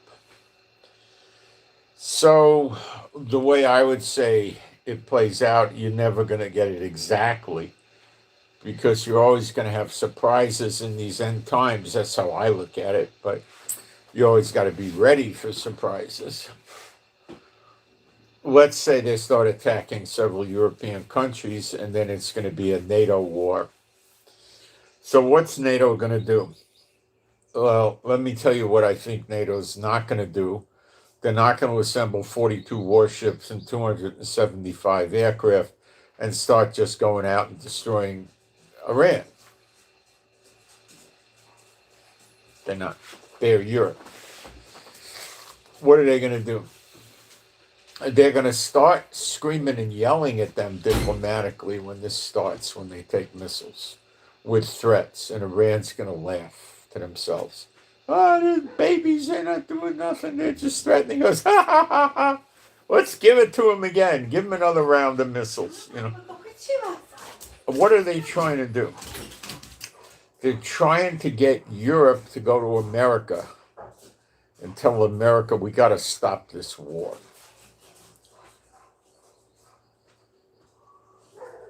Trump's not very interested in stopping the war.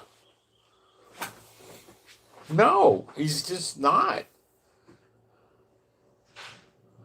No.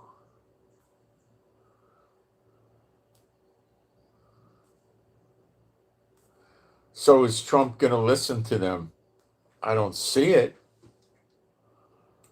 Because to stop the war, what do they got to do? They got to give reparations, war reparations to Iran. Trillions of dollars probably. They got 14,000 targets or something like that. You know, it's going to cost them an incredible amount of money. And then relieve sanctions. So what's going to happen? Iran is going to go right back to building more missiles, more this, more that, rebuild the Navy. And the next time they're going to make sure they have an Air Force and a Navy and everything else so they win. That's what they're going to try to do. Okay? Now, Europe is weak. Okay? They don't have any guts. They're very weak.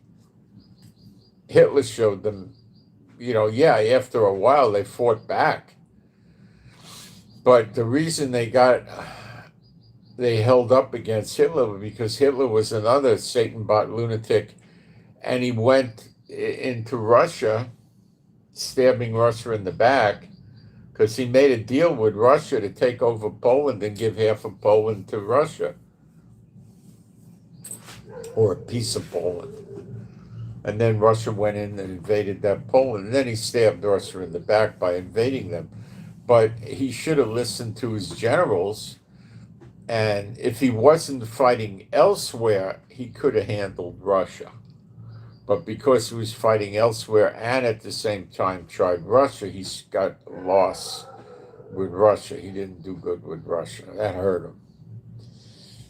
But he was able to occupy France, and if he didn't do Russia, he probably would have occupied the UK.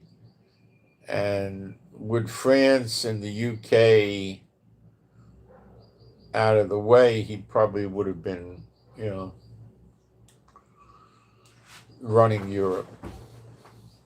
Then when he runs Europe, he just fortifies himself back up again for 2 years and then takes Russia out.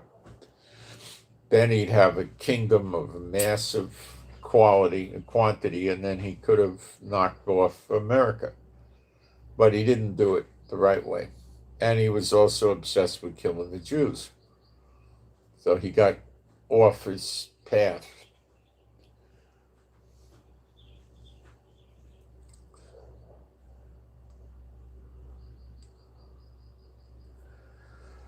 So there's a potential here for Europe to turn against Trump. This is what I needed to show you. This is what I believe the Lord showed me. That they can turn against Trump, and that brings on the destruction of the daughter of Babylon. they'll get Muslim states to join them against Trump. Why would they go against Trump? Because they get sick and tired of Iran attacking them, and they'll have negotiations with Trump, and while Trump's destroying Iran, and Iran is attacking them, and they could, somehow, some way, shape, or form, Iran's going to get it, and then they could go after the United States over this, depending how much damage they take. I don't know. How much damage they'll take, I don't know. This could be the trigger to turn the nations against the United States. Israel, too, of course.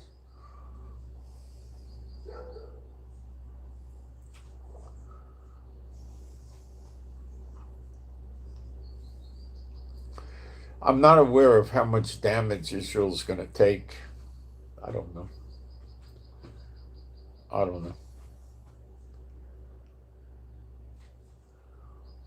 I don't think that much. I really don't. I don't think that much.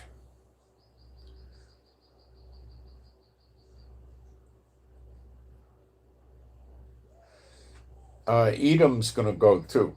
Edom is Yemen, and that's in Jeremiah 49. It gets destroyed to be a wasteland. It's unclear as to who destroys it. Now, maybe Europe will start in a different way. They'll start attacking Iran and then eventually turn on Trump because Trump will betray them in the fight against Iran or something. I don't know. I don't know what would happen. There might be sleeper agents in Europe that really give it to them. Hezbollah has sleeper agents around the world, which is the same thing as Iran. Hamas has them also, which is the same thing as Iran. So I don't know.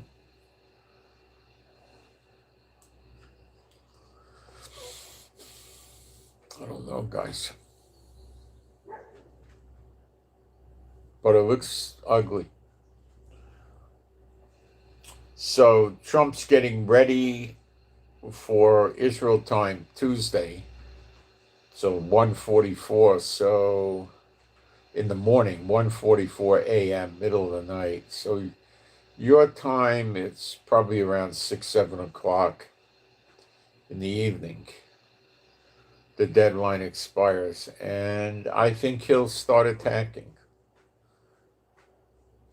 because he wants to shut off the missiles.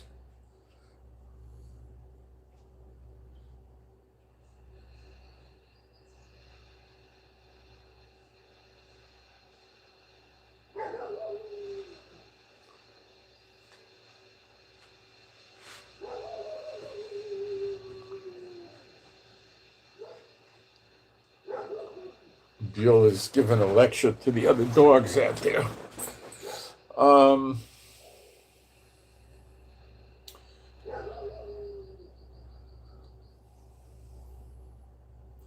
So what could is America going to get into this with Iran? Only right now, the only thing I really see is with sleeper agents. Is America likely to invoke a draft? No, I don't see it. No. Is Trump likely to have a fight with NATO in Europe? Oh, highly likely. See, Europe would be stupid enough to go to Iran and say, yeah, we'll give you your guarantees. Let's just end the fighting and go about making money and being evil, again, and, that sort of thing. But you can't contain Iran. They don't understand Iran wants to run the world. They don't get it. Or they're too demonically blinded. I don't know.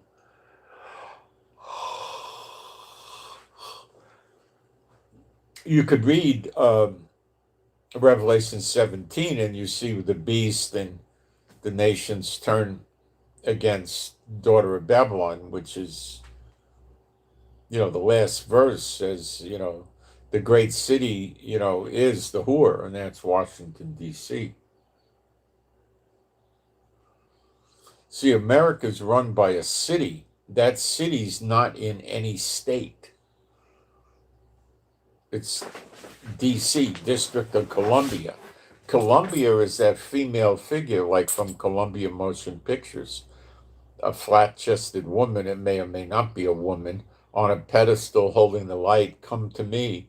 Just like the Statue of Liberty is the same thing, just like that jerk statue on top of the Capitol building of a woman appears to be the same thing also. They're mad upon their idols.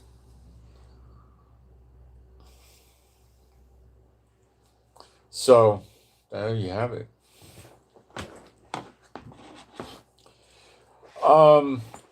Okay. Let me check.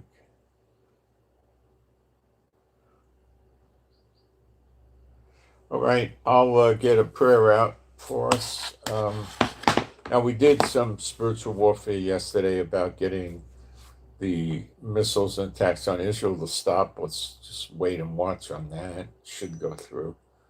All right, my Heavenly Father, Jehovah, I pray for me and my wife and all the true believers and our households. I pray that we would all have your strength, stamina, and endurance, and we'd all have your healing and recuperative power flowing through us, that we wouldn't get sick or hurt, and your healing power would be healing our bodies wherever it needs healing. And I pray for ourselves and our animals and pets to be safe, secure, and happy, healthy, and whole. And I pray for the peace of Jerusalem. I pray that we all have adequate finances and then some. I pray that if any of us need a job, we get a job, a good job. And if any of us need customers or clients, we get good customers and clients. I pray we understand the Bible better. I pray I can do better videos and live streams. And I pray all this to you, my Heavenly Father, B'Shem Yeshua HaMashiach.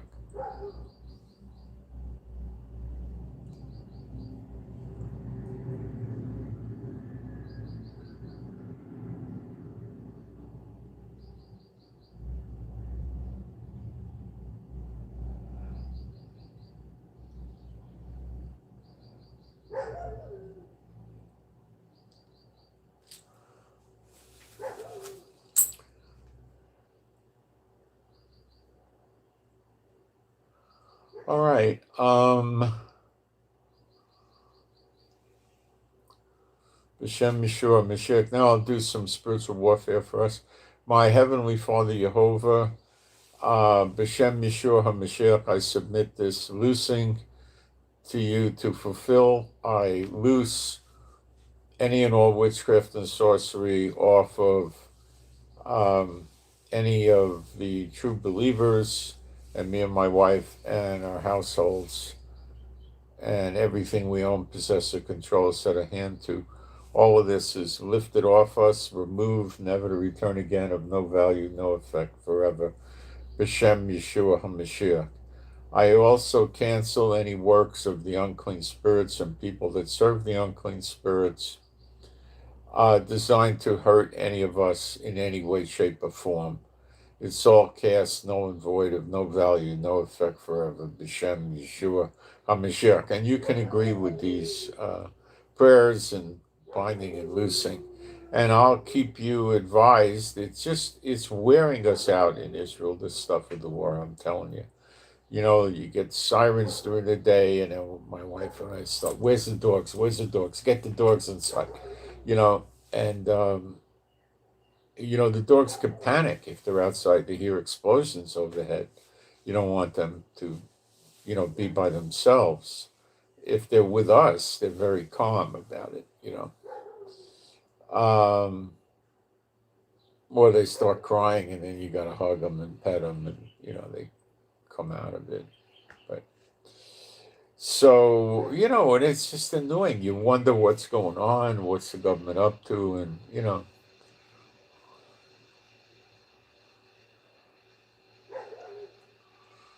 Trump's down to one aircraft carrier right now, so his effectiveness is diminished.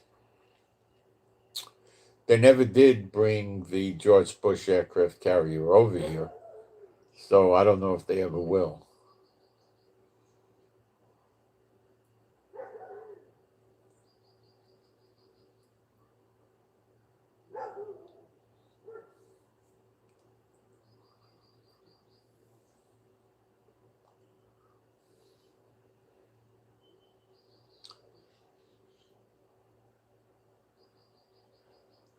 Okay, guys, I send my shalom to all those who love Yeshua HaMashiach, and I'm out. I hope you got something out of this. Thank you. Thank you for the offerings.